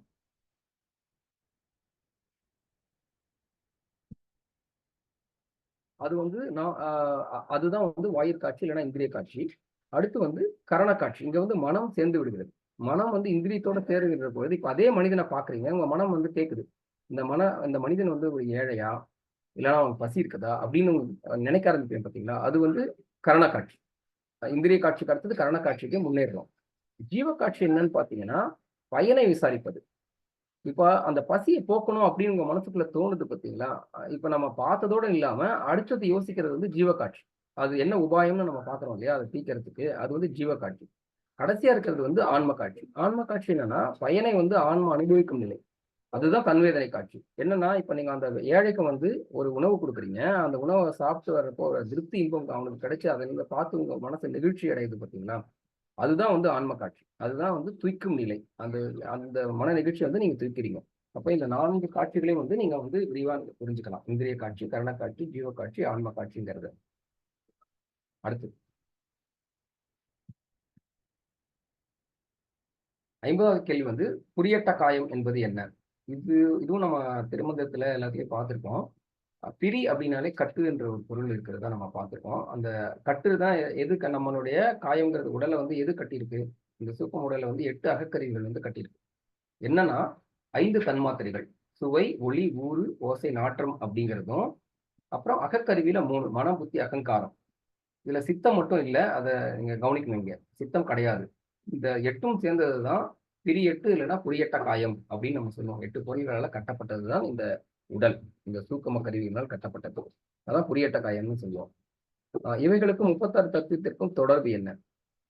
36 தத்துவத்துல பார்த்ததுனால முன்னாடியே சொல்லிட்டேன். இந்த சுவை, ஒளி, ஊறு, ஓசைங்கிறது தன்மாத்திரை 5. மனம், புத்தி, அகங்காரம்ங்கிறது அகக்கருவி. ஆக இந்த 8ம் தான் வந்து 36 தத்துவத்தோட இருக்குது. இது ஆன்ம தத்துவத்துல அடங்கும். இதுல சித்தம் மட்டும் வராது. ஏன் சித்தம் வராதுன்னா, நான் அந்த விளக்கத்திலே சொல்லியிருப்பேன். சித்தம்ங்கிறது வந்து ஒரு சமநிலைக்கு உரியது, உயர்நிலைக்கு உரியது. அது வந்து இதுல வராது. ஏன்னா அது வந்து இறைநிலையோட தொடர்பு படுத்தக்கூடியது, பேலன்ஸ்டா இருக்கக்கூடியது. அதனாலதான் இதை நம்ம அதில் சேர்க்கல. அடுத்து 52வது கேள்வி. இந்த உடலுக்குள் 5 சரீரம் எவை? இந்த 5 சரீரம் என்னன்னு பாத்தீங்கன்னா தூல, சூக்கம, அதிசூக்கம, காரண, அதிகாரண அப்படிங்கிறது 5. இது வந்து ஒரு மேல்நிலையில பாக்குறது. அந்த நம்ம உடம்பு இது பார்த்துப்போம். தூல உடம்பு மட்டும்தான் இப்ப நம்ம பார்த்துட்டு இருக்க ஒருத்தரை பார்த்துட்டு இருக்கிற உடம்பு தூல உடம்பு. இந்த அதுக்கப்புறம் இருக்கிறது எல்லாமே சூக்கமம் தான். சூக்கமம், அதிசூக்கமம், காரணம், அதிகாரணம் எல்லாமே வந்து உங்களுக்கு வந்து கண்ணுக்கு புலப்படாத நிலை. இதை எது கூட நம்ம வந்து தொடர்பு படுத்தலாம்னா 5 கோஷங்கள் வந்து பார்த்தோம். அன்னமய கோஷம், பிராணமய கோஷம், மனோமய கோஷம், விஞ்ஞானமய கோஷம், ஆனந்தமய கோஷம் அப்படிங்கிறது இங்க வந்து இந்த படத்துலயும் நான் போட்டிருக்கேன். இதை நீங்க கொஞ்சம் பார்த்தீங்கன்னா அழகா புரியும். இப்ப வந்து கீழ்நிலையிலேருந்து போயிட்டு பாருங்க. அன்னமய கோஷம், மனோமய கோஷம், பிராணமய கோஷம், விஞ்ஞானமய கோஷம், ஆனந்தமய கோஷம். அப்ப நம்ம வந்து அதிகார நிலைங்கிறது தான் ரொம்ப நுணுகிய நம்ம அடைய வேண்டிய நிலை. அந்த நிலைக்கு தான் நம்ம போறோம்.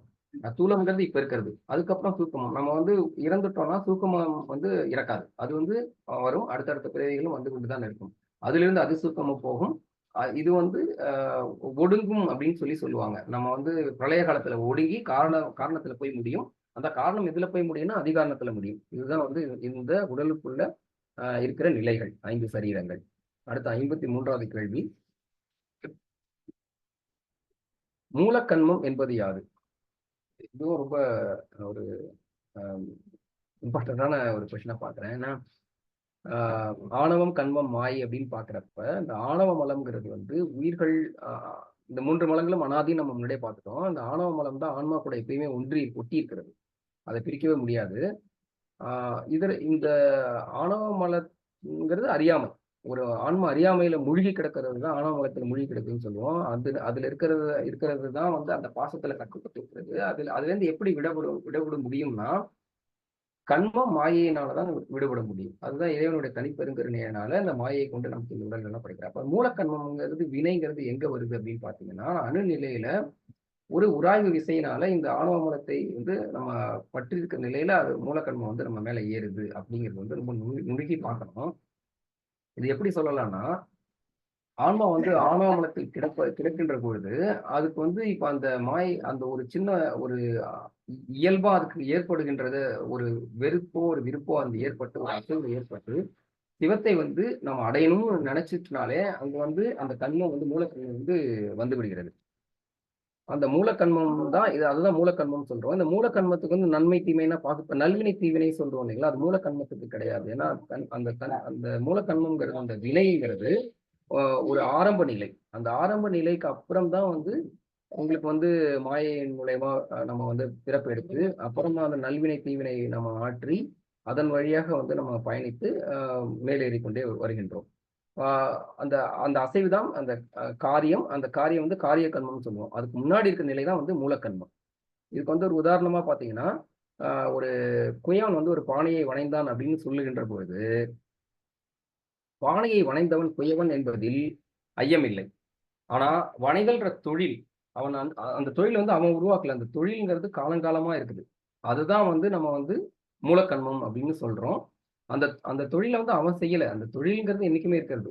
அப்போ வந்து ஒரு ஆன்மாவுக்கு வந்து இந்த நல்வினை தீவினை எல்லாம் பிறப்பதற்கு முன்னாடியே அந்த ஆணவ மலத்திலிருந்து விடுபடக்கூடிய ஏற்படக்கூடிய அசைவைத்தான் அதற்கான அடிப்படை ஆரம்ப நிலையில தான் அது மூலக்கண்மம்ங்கிறோம். அதுதான் வந்து அடுத்து வினையா மாறுது. இந்த அடுத்த ஸ்லைடு இது வந்து நம்ம தொல்காப்பியத்து கூட நம்ம பார்க்குறப்ப தெரியும். அந்த தொல்காப்பியத்தில் ஒரு சூத்திரம் வந்து என்னன்னா, வினையே செய்வது செயப்படு பொருளே நிலனே காலம் கருவி என்றோ இன்னதற்கு இது பயனாக வென்னும் அன்னமரபில் இரண்டொடு தொகையி ஆயத்தென்ப தொழில் முதல் நிலையே. இந்த வினையேன்னு ஃபர்ஸ்ட் ஆரம்பிக்கிறாங்க. இது வினைக்கு வந்து என்னென்னலாம் சொல்லிட்டு நிலம் காலம் கருவி செயப்படு பொருள் எல்லாம் சொல்லிட்டு லாஸ்டா முடிக்கிறத பாருங்க. தொழில் அந்த வினை தொழில் தானே. அந்த தொழிலுடைய அந்த முதல் நிலை தான் மூலக்கண்மம்னு நீங்க சொல்றோம். அதாவது அது எப்பயுமே இருக்கும். இந்த வினை ஆற்றுவதற்கு முன்னாடியே அந்த வினைங்கிறது ஒண்ணு வந்து ஆதியிலே இருக்குது. அந்த வினையை நீங்க செய்றீங்க அவ்வளவுதான். அதை எப்ப செய்வோம் யார் செய்வோங்கிறது உங்களுடைய ஆன்ம பக்குவத்திற்கு எப்ப மாறிக்கிட்டே இருக்கும். அப்ப அந்த முதல் நிலை ஒரு வினையோட முதல் நிலை தான் வந்து மூலக்கண்மம். அதாவது மூல நிலை மூல தொழில் முதல் நிலை அப்படிங்கிறது வந்து நம்ம தொல்காப்பியத்தில் சொல்லப்பட்டிருக்கிறத நம்ம பார்க்கிறோம்.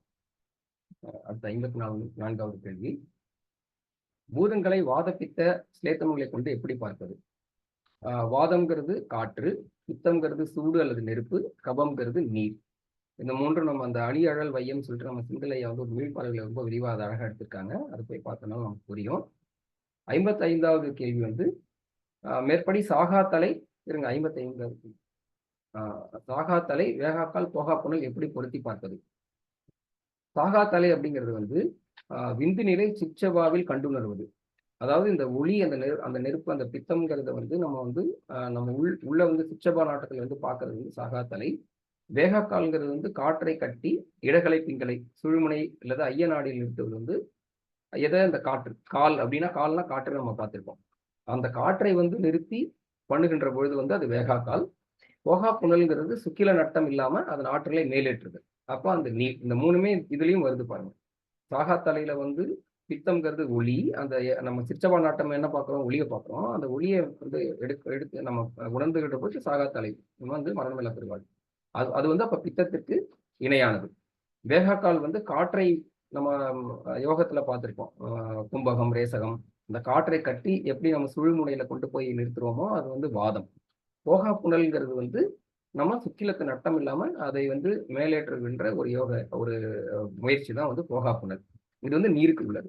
ஆக இந்த மூன்றையும் நம்ம வந்து இதுல தொடர்புபடுத்தி பார்க்க முடியும். இது வந்து 54வது கேள்விக்கான பதில். அடுத்து 55.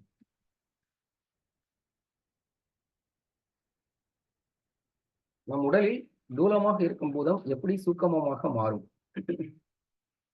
இதுக்கு என்னன்னு பார்த்தீங்கன்னா, அடிக்கடி நம்ம பல வகுப்புகளில் பார்த்தது தான். தூலபூதம் வந்து நம்ம தயவு இந்த கருணை உயிரிழக்கத்தால் ஆன்ம நிகழ்ச்சி உண்டாகி அது கூடவே வந்து நம்ம 4 வகை ஒழுக்கத்தையும் சேர்த்து பண்ணணும். ஆன்ம நிகழ்ச்சியோட சேர்ந்து அந்த பெருமானார் சொல்ற 4 வகை ஒழுக்கத்தினாலே நம்ம பயணிக்கின்ற பொழுது மூலபூதங்கள் வந்து சுக்கமமாக மாறும். இந்த 36 தத்துவங்களையும் பெருமானே தன் பாடல்ல பாடுறாங்க. 36 தத்துவங்களை தனித்தனி கடந்தேன்னு சொல்லிட்டு. அதை வசமாக்கி பின்னர் கடக்கும் நிலை அடைந்தால் சூக்குமமாக நம்ம மாற்றிக்கொள்ள முடியும். இது வந்து ஒரு ரிவர்சபிள் இது. நம்ம இது பின்னாடி இருக்க அந்த 60வது கேள்விக்கு நான் வரப்ப அதை சொல்றேன். அது ஏன் ரிவர்சபிள்னு. அதற்கு அருட்பாவில் பெருமான் அருளுகிற விளக்கம் என்ன? இது எனக்கு விளக்கம் என்னங்கிறதுக்கு சரியான பதில் தெரியல. ஆனா இந்த பாடல் வந்து அடிக்கடி நம்ம ஐயா வந்து குறிப்பிடுவாங்க. அதாவது அவங்க தூல பூதம் வந்து ஆன்ம நிகழ்ச்சியின் காரணமா என்ன அனுபவத்தை மேல்நிலை அனுபவத்தை பெறுகிறது அப்படிங்கிறப்ப இந்த தோலெல்லாம் குழந்திட சூழ் நரம்பனைத்தும் மேலெல்லாம் கட்டு அவை விட்டு விட்டு இயங்கிட என்பெல்லாம் நெக்கு நெக்கு ஏனடை நெகிழ்ந்திட மென்படை தசையெல்லாம் மெய்யுற தளர்ந்திட ரத்தம் அனைத்தும் உள் உருகி உருகிட சுக்கிலம் உரைத்திடை வந்தித்தொரு திரளாயிட அப்படின்னு போயிட்டே இருக்கும். இது வந்து அந்த அனுபவத்தை பெருமானார் வந்து அவங்களுடைய அனுபவத்தை வந்து இங்க நமக்கு பகிர்ந்திருக்கிறாங்க. இதுதான் வந்து நான் வந்து பாக்குறேன், அந்த விளக்கமா இதை பாக்குறேன். என்னென்னலாம் நடக்குது, தூலபோதம் வந்து தூக்கம் போதமா மாறுகின்ற பொழுது அந்த அனுபவம் வந்து எப்படி இருக்குன்றது வந்து பெருமானார் வந்து நமக்கு இந்த பாடல் வழியா விளக்கியிருக்காங்க. இதுக்கு வந்து விளக்கமும் ஐயா வந்து வகுப்புல கொடுத்துருக்காங்க. இது போனா நம்ம அழகா பார்க்கலாம். அந்த மடலெல்லாம் மூளை மலர்ந்திட, உடம்பெல்லாம் ஊற்றெடுத்து அமுதம் நிரம்பிட, இதெல்லாம் வந்து எப்படி எப்படின்றதுக்கும் ஒரு விளக்கம் வந்து நம்ம படிப்படை சமாஜத்துல வந்து அழகா கொடுத்துருக்காங்க. இதை வந்து நான் அருட்பாடு வந்து பெருமான் அந்த அந்த தூலம் தூக்கமுங்கிற பயணத்துக்கான விளக்கமா நான் இந்த அருட்பாவை பார்க்கிறேன். அடுத்து 58. இது அதோட பாட்டோட தொடர்ச்சி தான். அடுத்த ஸ்லைட் போயிடலாம். 58வது கேள்வி என்னன்னா, ஆகாயம் என்பதில் சித்தர்கள் தரும் சூட்சம பொருள் என்ன? இதுக்கு நான் புரிஞ்சுக்கிட்டது என்னன்னா, இது போன வகுப்புல நம்ம பார்த்ததுதான். ஆகாயம் அப்படிங்கிறது எதுல இருந்து பிறக்குது? நாதம் ஒளியிலிருந்து பிறக்குது. இது வந்து ஒரு அருவ பொருளா பரும பொருளா இல்லையான்னு நம்ம போன தடவை இதை பார்த்தோம். இது வந்து ஒரு அருவ பொருள் தான். நுண்ணிய மாயிலிருந்து விரிந்து வந்தது தான் ஆகாயம். அந்த மாயிலிருந்து வர்றதுதான் ஆகாயம்ங்கிறது. அப்ப மாயை தான் நுண்ணியது, அது சூக்கும பொருள். ஆகாயம்ங்கிறது ஒரு பரும பொருள், ஆனா கண்ணுக்கு தெரியாத ஒரு பரும பொருள். நம்ம எப்படி சொல்லலாம், நம்மளோட இப்ப நேக்கட் ஐஸ்க்கு வந்து தெரியாம ஒரு அமீபாவோ வைரஸோ இருக்குன்னா நம்ம கண்ணுக்கு தெரியாது, ஆனா அது பருமம் தான். அது வந்து சூக்கமும் சொல்ல முடியாது. சூக்கம்னா உங்க கண்ணுக்கு உணரா மட்டும்தான் முடியும். எந்த கண்ணாலும் நுண்ணோக்கினாலே உங்களால பார்க்க முடியாது. ஆகாயத்தை நம்மளால பார்க்க முடியாது. ஆனால் அது எதுல இருந்து வந்திருக்குன்னா சூக்கமான நுண்ணிய மாயையிலிருந்து வந்ததுனால அது வந்து ஒரு பருமபூதமா நம்ம வந்து, அதனாலதான் அது 5 பூதங்கள்ல வச்சிருக்கோம். ஆகாயத்தை பருமபூதமா நம்ம வச்சிருக்கோம். சூக்கும பூதம் அதனுடைய காரணம் வந்து மாயை, அது நுண்ணியது, அது சூக்குமம். அதிலிருந்து வந்தது ஆகாயம். அது அருவம், ஆனால் சூக்குமம் கிடையாது, பருமம். இதுதான் சித்தர்கள் தரும் சூட்சம பொருளா நான் பாக்குறேன். அடுத்து 59வது கேள்வி. திசு உற்பத்தியில் அதிகாரண அதிசூக்கம காரண சூக்கம 5 பூதங்கள் தூல சூக்கமமாக மாறி காரண தேவாக மாறுவதுதான் மரணமில்லா பெருவாழ்வா என்பது சரியா? புரிதல் என்ன அப்படின்னு கேட்டுட்டாங்க. இது வந்து சரி அப்படிங்கிறது தான் என்னுடைய கருத்து. ஏன்னா இந்த பிறப்பு எடுக்கிறோம். பிறப்பு எப்படி நமக்கு வருது? இது வந்து முன்னே பார்த்துருக்கோம். நம்ம பிண்டலட்சணத்துல வந்து ஐயா மிக அற்புதமா சொல்லியிருக்காங்க நம்ம பெருமானாருடைய கருத்துக்களை, இப்படிலாம் நம்ம பிறப்பு நிகழுது அப்படின்னு சொல்லிட்டு.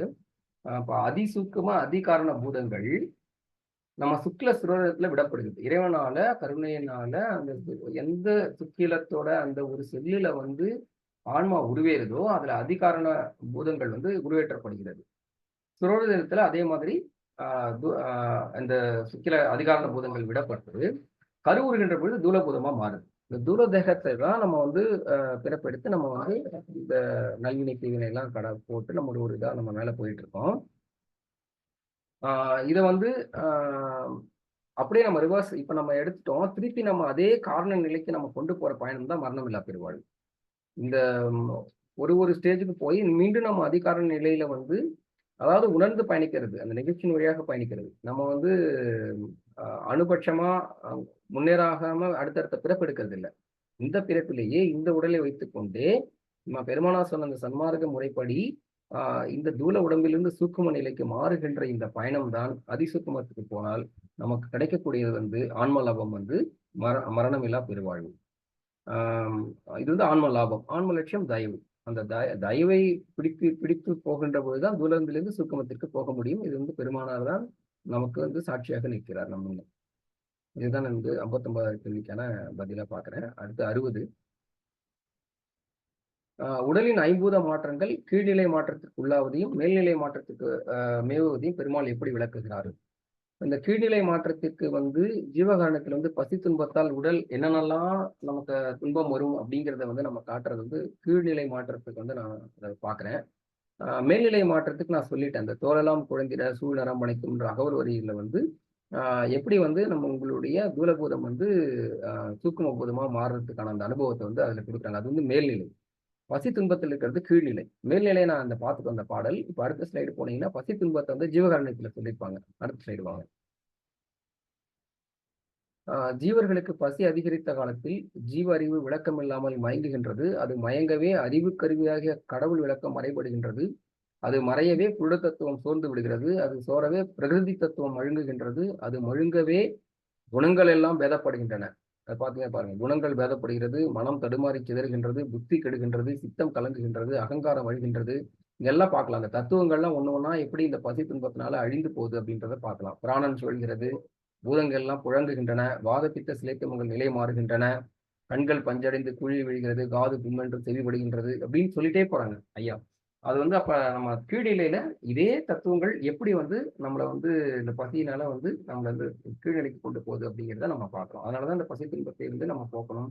எந்த உயிரும் வந்து பசித்திருக்க கூடாது அப்படிங்கிறது வந்து பெருமானார் வந்து சொல்றாங்க. இது கீழ்நிலை அனுபவம். ஒரு ஆன்மாவுக்கும் இந்த பசினால் ஏற்படுத்துகிறார்.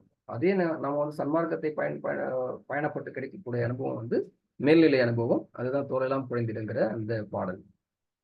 இதுதான் 60வது கேள்வி. இதோட கேள்விகள் முடிகிறது. கடைசி ஸ்லைட்ல என்னுடைய நன்றி. வாய்ப்பளித்த பெண்ணாடம் அனைத்தருக்கும் வாய்ப்பை நல்கிய நமது ஞானாசிரியர் அவர்களுக்கும் அனைவருக்கும் நன்றி. இதில் இருக்கும் பிழைகளை பொறுத்தருள்க. ஐயாவுடைய விளக்கத்தை முழுமையாக கேட்டு நம்ம பயன்பெறலாம். அனைவருக்கும் நன்றி.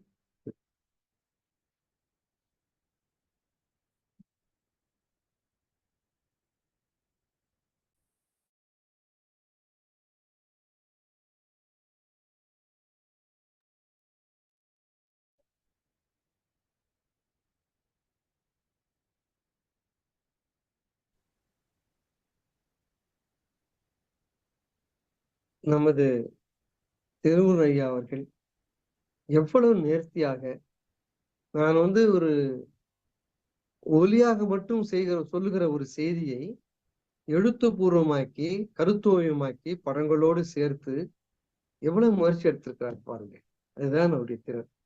நமது மீள்பார்வை செய்கிற அத்தனை நண்பர்களும் இதே பாணியை பின்பற்றுகிறார்கள். மிக பரவசமாக இருக்கிறது பார்ப்பதற்கு. எல்லா வினாக்களுக்கும் அழகாக நான் 1 to 60 வரை சேர்த்துதான் என் கருத்தை நான் சொல்லுகிறேன். மிக ஆழமாக அருமையாக எவ்வளவு காதலை வாங்கியிருப்பார் என உணர முடியுது. நாம் நடத்திய பாடங்களிலே அவர் எவ்வளவு ஆழமாக குறிப்பெடுத்து அந்த கருத்துக்களை உள்வாங்கி இருக்கிறார் என்பதை நான் உணர்ந்து கொள்ள முடிகிறது. சென்ற வாரங்களிலே இந்த சில உதாரணங்களை, உதாரணமா மாயை பற்றி அதிகமாக அவர் சொன்னார். இந்த மாயை ஏன் அவ்வளவு முக்கியம் என்றால், வேதாந்திகள் சொல்லுகிற மாயைக்கும் நமது தமிழ் மண்ணுடைய சித்தர் பெருமக்கள் சித்தாந்திகள் சொல்லுகிற மாயைக்கும் நிறைய வேறுபாடு உண்டு. அங்கு வந்து ஒரு வேதாந்தத்திலே ஆதிசங்கர்கள் போன்றோர் உயர்த்தி பிடித்த அந்த வேதாந்தங்களிலே மாயை என்பது தவிர்க்க வேண்டிய ஒரு பொருள். அது ஒரு இழிபொருள், தாழ்வு பொருள்.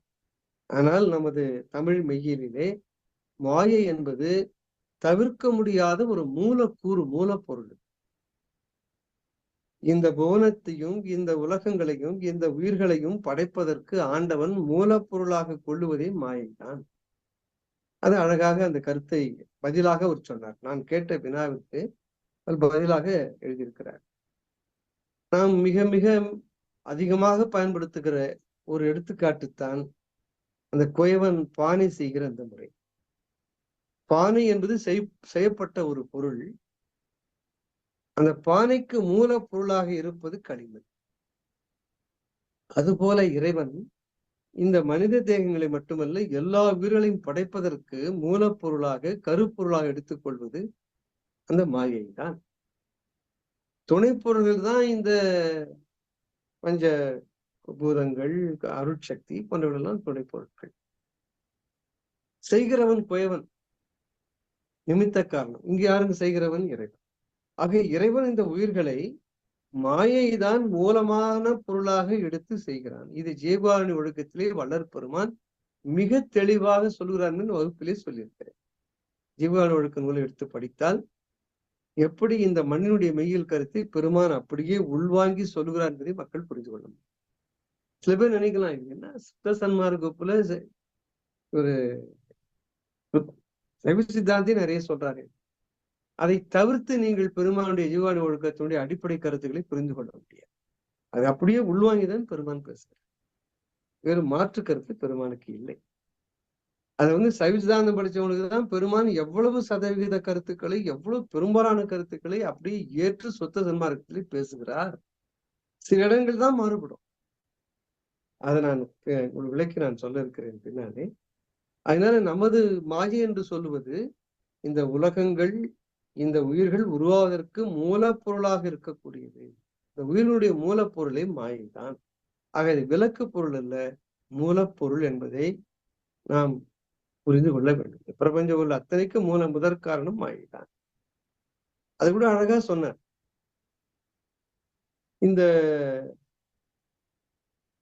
இந்த பிரபஞ்சம் உருவாவதற்கு மாய்தான் மூல காரணம். மண்டீரிலிருந்து பிறந்தது நீர், நீர் நெருப்பு, நெருப்பிலிருந்து காற்று, காற்றிலிருந்து ஆகாயம், ஆகாயத்திலிருந்து காற்று, காற்றிலிருந்து நெருப்பு, நெருப்பிலிருந்து நீர், நீரிலிருந்து மண். இப்ப மண் எதுக்குள்ள போகும்? நீருக்குள்ள நீர், நெருப்புக்குள்ள நெருப்பு, காற்றுக்குள்ள காற்று, ஆகாயம். ஆகாயம்தான் துவக்க பூதமாக நாம் பார்த்தோம். ஆனால் அங்கதான் சைவசித்தாந்தத்தை பெருமான் கிடக்கிறார்.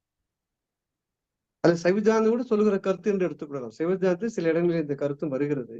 அதான் ஆழம். தமிழ் மெயினுடைய ஆழம் என்னவென்றால், பெருமான் கருத்து என்று சொல்வதை விட தமிழ் மெயினுடைய ஆழம் என்னவென்றால், ஆகாயம் என்பது எல்லா போதும் தோன்றுவதற்கு காரணம் அல்ல, அது காரியம். என்னங்க புதுசா இருக்கே, ஆகாயமே காரியமா? அப்ப ஆகாயத்துக்கு காரணம் எது? அதுதான் மாயை. அதை கூட நம்ம விடைகளை சொல்லியிருக்காரு திருமுருகன் ஐயா. மண்ணின் விட நுண்மையானது நீர், நீரை நுண்மையானது நெருப்பு, நெருப்புடன் நுண்மையானது காற்று, காற்றுடன் நுண்மையானது ஆகாயம். ஆகாயத்துடன் நுண்மையான மாயை எவ்வளவு நுண்மையானது பாருங்க. அழகான கருத்து. இதெல்லாம் மனசுல ஆழ பதிவு வச்சுக்கணும். ஆக மாயை என்பது நாம் கற்பனை செய்ய முடியாத ஆகாயத்தை விட நுண்மையான ஒரு பொருள். அந்த நுண்மையான பொருளுக்கு தான் ஆற்றலும் அதிகம். அதுதான் மாயை என்பது ஆற்றல் என்று சொன்னேன். இந்த ஹோமியோபதி மருந்தெல்லாம் ஒரு கிலோ அதுல இருந்து கொஞ்சம் கொஞ்சமா கரைச்சி அதை மறுபடியும் கொதிக்க வச்சு காய்ச்சி மறுபடியும் மறுபடியும் காய்ச்சி இப்படியே கொண்டு போய் சிறு சிறு பல்லி முட்டை போல ஒரு சிறு முட்டை போன்ற ஒரு மருந்தாக ஆக்குகிறார். அதான் அதுக்கு அவ்வளவு சக்தி இருக்கிறது. எந்த பொருளையும் சுருக்கி கொண்டு போகிற பொழுது அதற்கு ஆற்றல் அதிகம். உலகத்திலே பாருங்க, எது ரொம்ப ஆற்றல் உள்ளது? இப்ப ஹிரோஷிமானா ஒரு பெரிய பெரிய தீவை ஜப்பான் அழிச்சனா ஒரு சின்ன ஹைட்ரஜன் அணுங்க. அப்போ ஒரு அணு அவ்வளவு பேராட்சி தன்னுள்ளே பொதிந்து வைத்திருக்கிறது. அது கூட அழகான நான் சொன்ன உதாரணத்தை எடுத்து காட்டினார் திருமுருகையா. ஒரு பெரிய ஆலமரம் இருக்கிற 100 அடி உயரம், 70 அடி உயரம், ஒரு 100 அடி அகலம். அடையாறு ஆலமரம் எடுத்தீங்கன்னா 1 ஏக்கர் பரப்புல இந்த ஆலமரம் இருக்கிறது, பல 100 விழுதுகள் விட்டு. அவ்வளவு பெரிய ஆலமரத்திற்கும் மூலம் எதுனா ஒரே ஒரு வித்து தான், ஒரு விதை தான். அந்த வித்து எவ்வளவு பெருசு? பூசணிக்காய் பெருசு கூட இல்லை, கடுகை விட சிறியது. கண்ணில் பார்ப்பதற்கு அவ்வளவு சின்னதா இருக்கும் ஆலம். அந்த ஒரு சிறு ஆலம் விதையிலிருந்து அவ்வளவு பெரிய ஒரு பெரிய மரம் உருவாகி இருக்கிறது. அந்த உயிரினுடைய கூறுகள் அத்தனையும் எப்படி அதில் அடங்கி இருக்கிறதோ அவ்வளவு நுண்மையானது ஆலம். அந்த நுண்மையான பொருளிலிருந்து மிக தூரமான பெரிய ஆலமரம் விரிவது போல இந்த மாயை என்கிற நுண்மையான பொருள் இருந்துதான் இந்த பிரபஞ்சம் விரிந்திருக்கிறது, உயிரிழந்து. இந்த கருத்து ஞாபகம். அதுக்கப்புறம் இந்த மாயை பற்றி விதங்களை, எத்தனை வகைகள் மாயில் இருக்கிறது? சுத்த மாயை. அதே மாயில போய் சுத்தம், மாயினாலேயே ஒரு மாதிரியா இருக்கு, அதுல போய் சுத்தம். ஆற்றல் என்று கொண்டால்தான் அது பொருள் புரிந்து கொள்ளும். அசுத்தமாய் சுத்தமாய் என்றால் முழு நிறைவான ஆற்றல். அதிலே ஆணவம், அதாவது அறியாமை என்கிற கலப்பு இல்லை. இப்ப நம்ம கிட்ட இருக்கு மாயை, ஆனா அந்த மாயை அசுத்த மாயா. ஏன்? நம்மிடத்திலே அறியாமை நிறைந்து இருக்கிறது. ஆகினாலே அந்த அறியாமை கலந்ததாலே அது அசுத்த மாயாக இருக்கிறது. அறியாமை என்கிற ஆணவம் கலக்காத மாயை சுத்தமாய். அப்ப இறைவன் 5 செய்கிறான். இறைவன் சுத்தமானவன், பரிபூர்ணன். பரிசுத்தமானவன், தூய பொருள். அவங்க இருக்கிற அவங்க வந்து மாயை தான் துணை காரணமாக கொண்டு செய்யறான். அப்ப அசுத்தம் இருக்க முடியுங்களா? நம்மோட தொடர்படுகிற பொழுது அசுத்த மாயமா இருக்கு. இறைவன் கையாளுகிற பொழுது அது சுத்தமான மாயா தான் இருக்க முடியும். அதனால்தான் அந்த சுத்த மாயினுடைய செயல்பாடுகளாக இறைவன் செயல்பாடுகளாக அந்த நாதம், விந்து, சதாசிவம், ஈஸ்வரம், சப்த வித்தை என்கிற இந்த 5 தத்துவங்கள் சுத்தமான செயல்பாடாக சொல்றேன். இறைவன் அவன் நேராக அவன் கண்காணிப்பே நிகழ்கிற செயல். அவன் செய்யறான்னு அர்த்தம் இல்லை, அதற்குண்டான அதிகாரம் படைத்தவர்களை கொண்டு செய்கிறான். அப்பொழுது அது அவனுடைய அந்த வளாகத்திலே நிகழ்கிற, அவனுடைய பார்வையிலே நிகழ்கிற செயல் என்பதாலே அது சுத்தமா என்று சொல். நான் சொன்னேன், அதை அவர்கள் சொன்னார்கள். இதுதான் நமது மெய்யியல் சொல்கிற உண்மை. அதுபோல கல்வி தத்துவம் என்கிற பொழுது அதிலே காலம், நியதி, கலை, வித்தை, யராகம், பொருடன், மாயை. இந்த மாயை வேற, அதையும் ஒரு அழகாக உற்பத்தி சொன்னார்கள். இப்படி இந்த அடிப்படை கேள்வி நான் கேட்டிருந்தேன், அதற்கு இந்த அழகான பதிலெல்லாம் சொல்லியிருந்தார். அதனால மாயை என்பது ஒரு தாழ்நிலை பொருள் அல்ல என்பதை மனதில் நாம் பதிவைத்துக் கொள்ள வேண்டும். ஆணவம் கண்ணும் மாயில் வருகிற மாய் இதுதானா என்றால் இதுதான். அதையும் மனசுல பதிவு வச்சுக்கணும். ஏன்னா இந்த மாயை தான் இந்த ஆணவத்திலிருந்து விடுபட்டு இறைப்பெருமுளை நோக்கி நாம் பயணிக்க நமக்கு உதவுவதும் இந்த மாயை தான். அப்ப அது எப்படிங்க அசுத்தம், எப்படிங்க அது வந்து தாழ்வான பொருளா இருக்க முடியும்? மேல்நிலைக்கு நம்ம அழைச்சி செல்லுதுன்னா அது மேலான பொருள் தானே. ஆகினால் இந்த ஆணவ கண்மை மாயந்தில் வருகிற மாயை வேதாந்திகள் சொல்லுகிற தாழ்நிலை பொருள் அல்ல. அதை நல்லா மனசுல பதிவு வச்சு. அதனால அடுத்த கேள்வி, இந்த பூர்வ மீமாசை, உத்தர மீமாசை, இந்த 6 தரிசனங்களை பற்றி நான் கிட்டத்தட்ட 2-3 வாரங்கள் நான் வகுப்படுத்திருக்கிறேன். அந்த வகுப்புல நீங்கள் மீண்டும் ஒரு முறை பார்க்க வேண்டும். இதுல இந்த மண்ணினுடைய சிந்தனைகள், அதுக்காக சொல்றேன். ஏதோ சமஸ்கிருதத்துல இருக்கு உத்தரம் பூர்வம்னா சமஸ்கிருதமா இருக்கு சார், வேலை சம்பந்தப்பட்டது, நமக்கு தள்ளுபடி இல்லைங்க. ஞானம் எங்கிருந்தாலும் தேடி கண்டுபிடிக்க வேண்டும். பெருமான் அந்த அறிவுல எல்லாம் எடுத்துக் கொடுக்கிறார். அதனால்தான் அவர் வாழையடி வாழைகன வந்த திருக்கூட்ட மரபும் பேசுறார். தான் ஒருவன் அன்றோன்னு கேட்கிறார். எது அந்த வாழையடி வாழைங்கிறது? மருதூர்ல மட்டுமா அல்லது சென்னையில் திருவொற்றியூர்ல மட்டுங்களா? இந்த உலகத்திலே உலகம் முழுவதும் எங்கெங்க ஞானிகள் இருக்காங்க, ஞானிகளுடைய ஞானங்கள் தான் பெற்ற வாழை. அதை பற்றியும் வாழையடி வாழை என்பதை பற்றி நான் 6-7 வகுப்பு நான் எடுத்திருக்கிறேன். ஆக ஆதிசங்கரர் மறுக்க வேண்டிய காரணம் பூர்வ மீமாம்சை, உத்தர மீமாம்சை. பூர்வ மீமாம்சை என்பது வேள்வி சடங்குகள் நிறைந்தது. ஆதிசங்கரர் இந்த வேள்விகள், சடங்குகள், உருவெல்லாம் கடந்து வேதாந்தம் பேசுகிறது. எல்லாம் பிரம்மம் என்று சொல்கிறது. ஆகையினாலே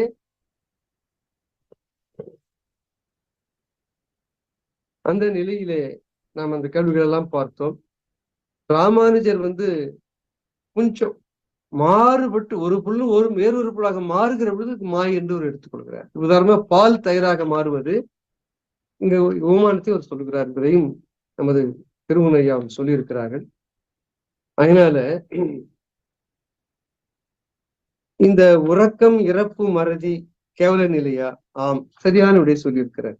சரி, அதுக்கு விளக்கம் சொல்ல பூந்தா இது ஒரு வகுப்பாயிடும். அவருடைய பதில் சரி என்பதை மட்டும் சொல்லி மேற்கொண்டு நான் செல்கிறேன்.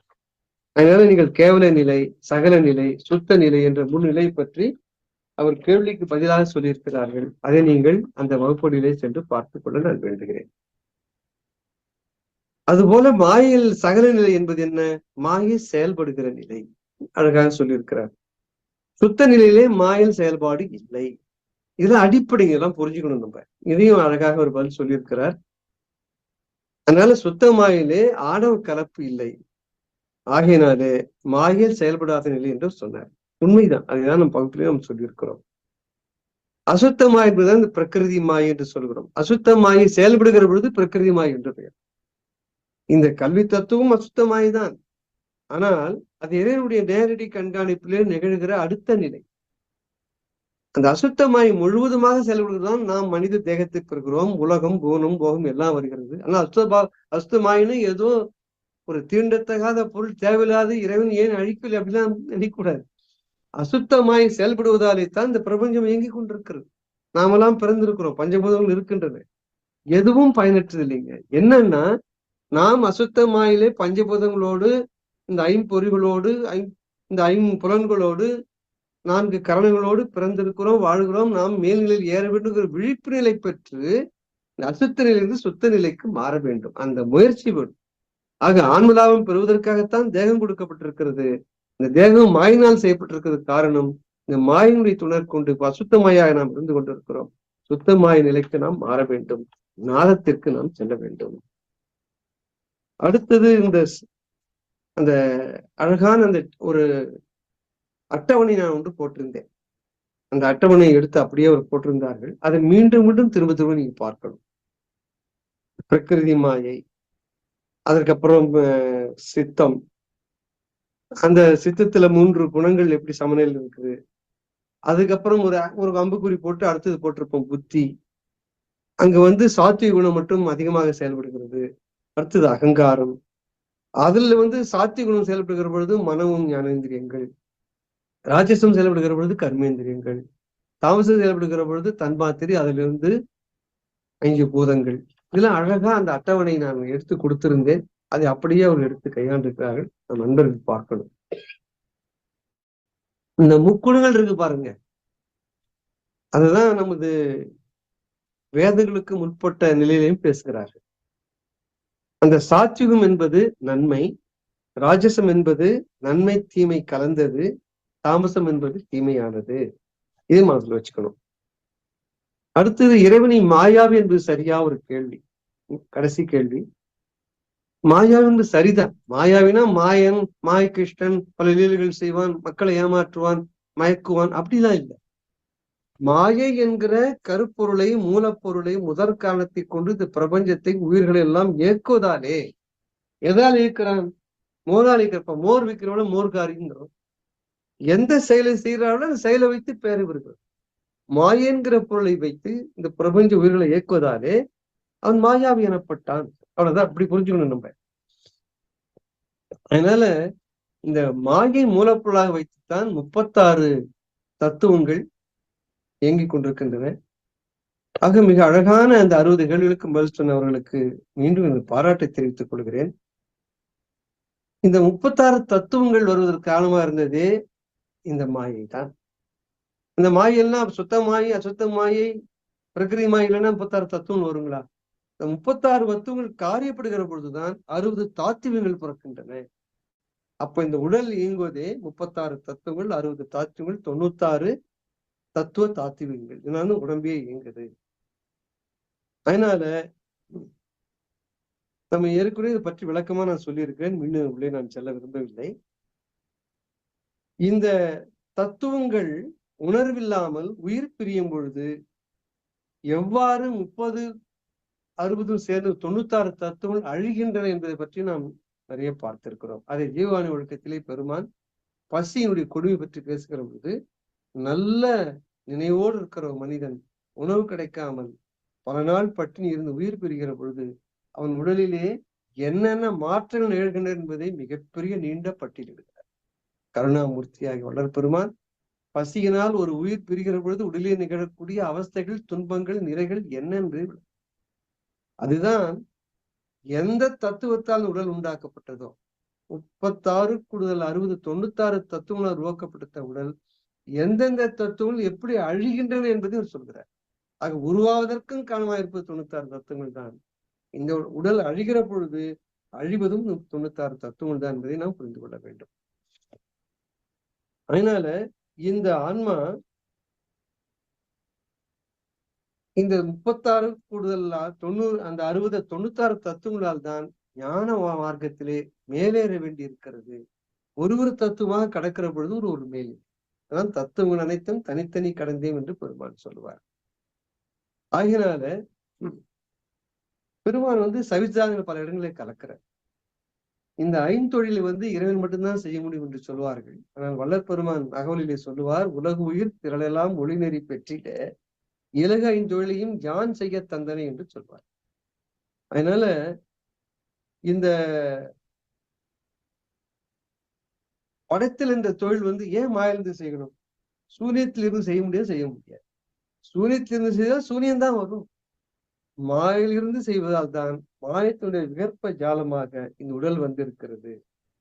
ஆக அதுபோல காத்தல் என்பது என்னங்க, தேகம் பெற்றனுடைய நோக்கம் நிறைவேறுகிற வரை இந்த உடல் காக்கப்பட வேண்டும். அதுபோல அழித்தல் நாங்க எதிலிருந்து தோன்றியதோ அந்த மூலப்பொருளில் அடங்குவது என்று பொருள். ஒன்றுமில்லாத சூனியமாகவே அர்த்தம் அழித்தல்னா. இதுதான் அது வேறுபாட்டை நாம் புரிந்து கொள்ள வேண்டும். இதுதான் சித்தாந்தம் சத்காரியவாதம் என்று சொல்வார்கள். அதாவது எதையும் முழுமையாக உண்டாக்கவோ அழிக்கவோ முடியாது. Energy can either be created not Detroit. ஞாபகம் வச்சுக்கணும், நியூட்டன்ஸ் லா ஞாபகம் வச்சுக்கணும். ஆக இந்த மாயை தோன்றிய உடல் மூலமாகி மாவியல் உடங்கும், பின் மீண்டும் மாயிலிருந்து மூலமாக தோன்றும் என்பதை பெருமான் கடக்கிறார். மாயிலிருந்து தோன்றியது உண்மைதான். அது ஒடுங்குகிற பொழுது மீண்டும் மாயிலே சென்றுதான் ஒடுங்க வேண்டும். இது விதி அல்ல. அந்த விதியை மாற்றுகிறார் பெருமான். மாயிலிருந்து தோன்றிய உடல் அசுத்த மாயாக இருக்கிறது, பிரகிருதி மாயா இருக்கிறது. அது அசுத்த மாயாக அந்த கல்வி தத்துவத்துக்கு வித்யா தத்துவத்திற்கு மாறி பின் சுத்தமாயாக சிவ தத்துவமாக மாற வேண்டும். பாருங்க, அது மாயிலிருந்து தோன்றியுடல் மாயில போய் ஒடுங்குனா அது சமயம். தோன்றியது மாயதான், ஆனால் அது சுத்தமாய நிலைக்கு போய் இறைநிலைக்கு மேலேற வேண்டும். இதுதான் பெருமான் மாறுபடுகிற அல்லது மேலேறுகிற அதீதமாக அவர் பேசுகிற நிலை. அதனால அசுத்தமான அந்த பிரகிருதி தத்துவம் இன்னைக்கு இருக்கு.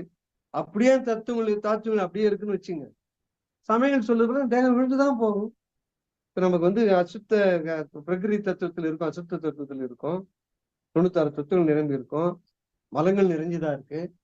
இந்த தேகம் அப்படியே அழிந்து விட்டால் இருந்தால் இந்த தேகம் அப்படியே அழிந்து போய்விடும் என்பதுதான் பெருமான் சொல்லுகிற, ஒத்துக்கொள்கிறார். பெருமான் மறுக்கவில்லை. அதனால்தான் வருகணத்து வாழ்ந்திடுமோ விழுமோ இந்த மலக்கூடு என்று சொல்கிறார். அதனால அப்படியே இருந்தா வழிஞ்சுதான் போகும். ஆனால் இந்த 96 தத்துவ நிலைகளை மாற்ற சொல்கிறார். அசுத்த தத்துவமா இருக்கிற இந்த தத்துவங்கள், அசுத்த மாயா இருக்கிற தத்துவங்கள் சுத்த மாயாக மாறுகிற பொழுது அது பொன்னொழி பெறுகிற ஞான தேகம் மாறக்கூடிய தத்துவங்களாக மாறும். அதான் ஜீவானி ஒழுக்கத்திலே 2வது பாகத்திலே இந்த தத்துவங்கள் எப்படி நாம் பெற்றிருக்கிற இந்த அவயங்களை தத்துவங்களே, இந்த கண்ணு மூக்கு செய்வாங்க எப்படி ஞான நேர்நிலைக்கு ஏறுகின்ற என்பதை ஜீவானி ஒழுக்கத்திலே உரைநடையிலே பெருமான் சொல்கிறார். அதை ஒரு முறை நம்ம அன்பர்கள் பார்க்க வேண்டும். ஆனால் அங்கதான் பெருமான் மற்ற அல்லாதுன்னு மாறுறார். எல்லாரும் 96 தத்துவங்களால் ஆனதான் தேகன்னு சொல்கிறார். பெருமானும் ஒப்புக்கொள்கிறார்.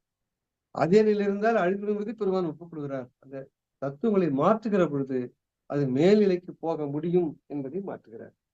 இன்னொரு கருத்தையும் நாம் ஞாபகப்படுத்திக் கொள்ள வேண்டும். அதை திருமணையாவும் சொல்லியிருந்தார்கள். அதாவது இந்த நம் உடம்புல இருக்கிற தத்துவங்களை பார்க்கிற பொழுது, ஐம்பூதங்களை பார்க்கும் பொழுது, 5 அவயங்களை பார்க்கிற பொழுது ஒரு கருத்து மனசில் வைத்துக் கொள்ள வேண்டும். அதை ஆழமாக நான் சொல்லியிருந்தேன். பூதம் 5 எதுங்க? விண், காற்று, நெருப்பு, நீர், மண். விண் என்று எடுத்துக்கொள்ள இப்படி தன்மாத்திரை என்னங்க? புலன் என்ன? அதற்கு ஓசை. சரி, உடல்ல எதுங்க? அது காது என்கிற பொருள். இது 3 ஒப்பிடுறோம் பாருங்க. விண் என்பது பூதம், ஓசை என்பது புலன், அதை கேட்கிற கருவி இருக்கு பாருங்க, பொறி, அது காது. அப்ப காது என்பதே இந்திரியம் அல்லது புலன் அல்ல. அதுபோல காற்று என்பது பூதம், தொடு உணர்வு என்பது புலன், அதை உணர்கிற உடம்பு மெய் என்பது ஒரு கருவி உறுப்பு. நெருப்பு என்பது பூதம், ஒளி என்பது புலன், அதை உணர்கிற பார்க்கிற கண் என்பது ஒரு கருவி, ஒரு பொறி. நீர் என்பது ஒரு பூதம், சுவை என்பது அதனுடைய புலன், அதை உணர்கிற வாய் என்பது ஒரு பொறி. மண் என்பது ஒரு பூதம், நாற்றம் என்பது அதனுடைய புலன், அதற்கு தன்மாத்திரை, அதை உணர்கிற மூக்கு என்கிற ஒரு கருவி, ஒரு பொறி. ஆக கண்ணு, மூக்கு, செவிவாய், மெய் என்பது இந்திரியம் அல்ல. இந்திரியம் என்பது என்னன்னா இந்த பொறி, இந்த உறுப்பு சொன்ன பாருங்க, காது, மெய், கண்ணு, வாய், மூக்கு, இந்த உறுப்புகளுடைய ஆற்றல், அதற்குத்தான் இந்திரியம் என்று பெயர். அதனால்தான் அதற்கு தான் ஞானேந்திரியம் என்று பெயர். இந்த கருத்தின் கேள்வியாக நான் கேட்டிருந்தேன். அதற்கு மிக அழகாக அவர்கள் திருமுனையா அவர்கள் பதிலும் சொல்லியிருந்தார். ஆகினாலே இந்த 5 பூத தத்துவங்கள், மண் தத்துவங்கள் போன்றவர்கள் எல்லாம் மண்ணில் துவங்கி நாதத்தில் முடிகிற 36 தத்துவங்கள், அந்த 36 தத்துவங்கள் செயல்படுகிற துணை கருவிகள் 60 தாத்வீகங்கள். இது 60, 30, 36 சேர்ந்த 96 தத்துவங்கள் அந்த உடலிலே ஞான மார்க்கத்திலே மேலேறி இந்த தத்துவங்களை ஒன்றொன்றாக கடந்து இவர்களை ஞான தத்துவங்களாக மாற்ற வேண்டும் என்பதுதான் சுத்த சன்மார்க்கம். இந்த தேகத்தை மாற்றாம இருந்தோம்னா இந்த 36, 96 தத்துவம் அழிஞ்சு மண்ணுக்குள்ள போயிடும் என்பதுதான் சுத்த சன்மார்க்க நெறி என்பதை சொல்லி, இந்த 60 கேள்விகளையும் நம் அன்பர்கள் அத்தனை பேரும் மீண்டும் முயற்சி செய்ய வேண்டும். நம்ம திருமண ஐயா போன்று எல்லோரும் உழைக்க வேண்டும், ஞானத்தில் மேலேறணும் என்ற வேட்கையை சொல்லி, திருமண ஐயா அவர்களுக்கு மீண்டும் எனது மனமுழுமைகளால் நன்றியை சொல்லி, மற்ற எல்லா அன்பர்களையும் இந்த வினாக்களுக்கு பதில் எழுத முயற்சி செய்யுமாறு மீண்டும் வேண்டிக் கொண்டு இன்றைய உரை நான் நிறைவு செய்கிறேன். நன்றி, வந்தனம். அருட்பெருஞ்சோதி அருட்பெரும் ஜோதி தனிப்பெரும் கருணை அருட்பெரும் ஜோதி திருவருட்பிரகாச வள்ளலார் திருவடிகளே சரணம் சரணம். சத்குருநாதா சத்குருநாதா சன்மார்க்க சங்கம் தடைக்கு அருள் தாதா. எல்லா உயிர்களும் இன்புற்று வாழ்க, வள்ளல் மலரடி வாழ்க வாழ்க. அருட்பெரும் ஜோதி அருட்பெரும் ஜோதி தனிப்பெரும் கருணை அருட்பெரும் ஜோதி. திருச்சிற்றம்பலம். எல்லோருக்கும் வந்தனம் ஐயா, எல்லோருக்கும் நன்றி. அடுத்த வாரம் சந்திப்போம். வணக்கம். எல்லோருக்கும் வணக்கம். நன்றி. நன்றி குமரேல் ஐயா. நன்றி நன்றி தம்பி, நன்றி.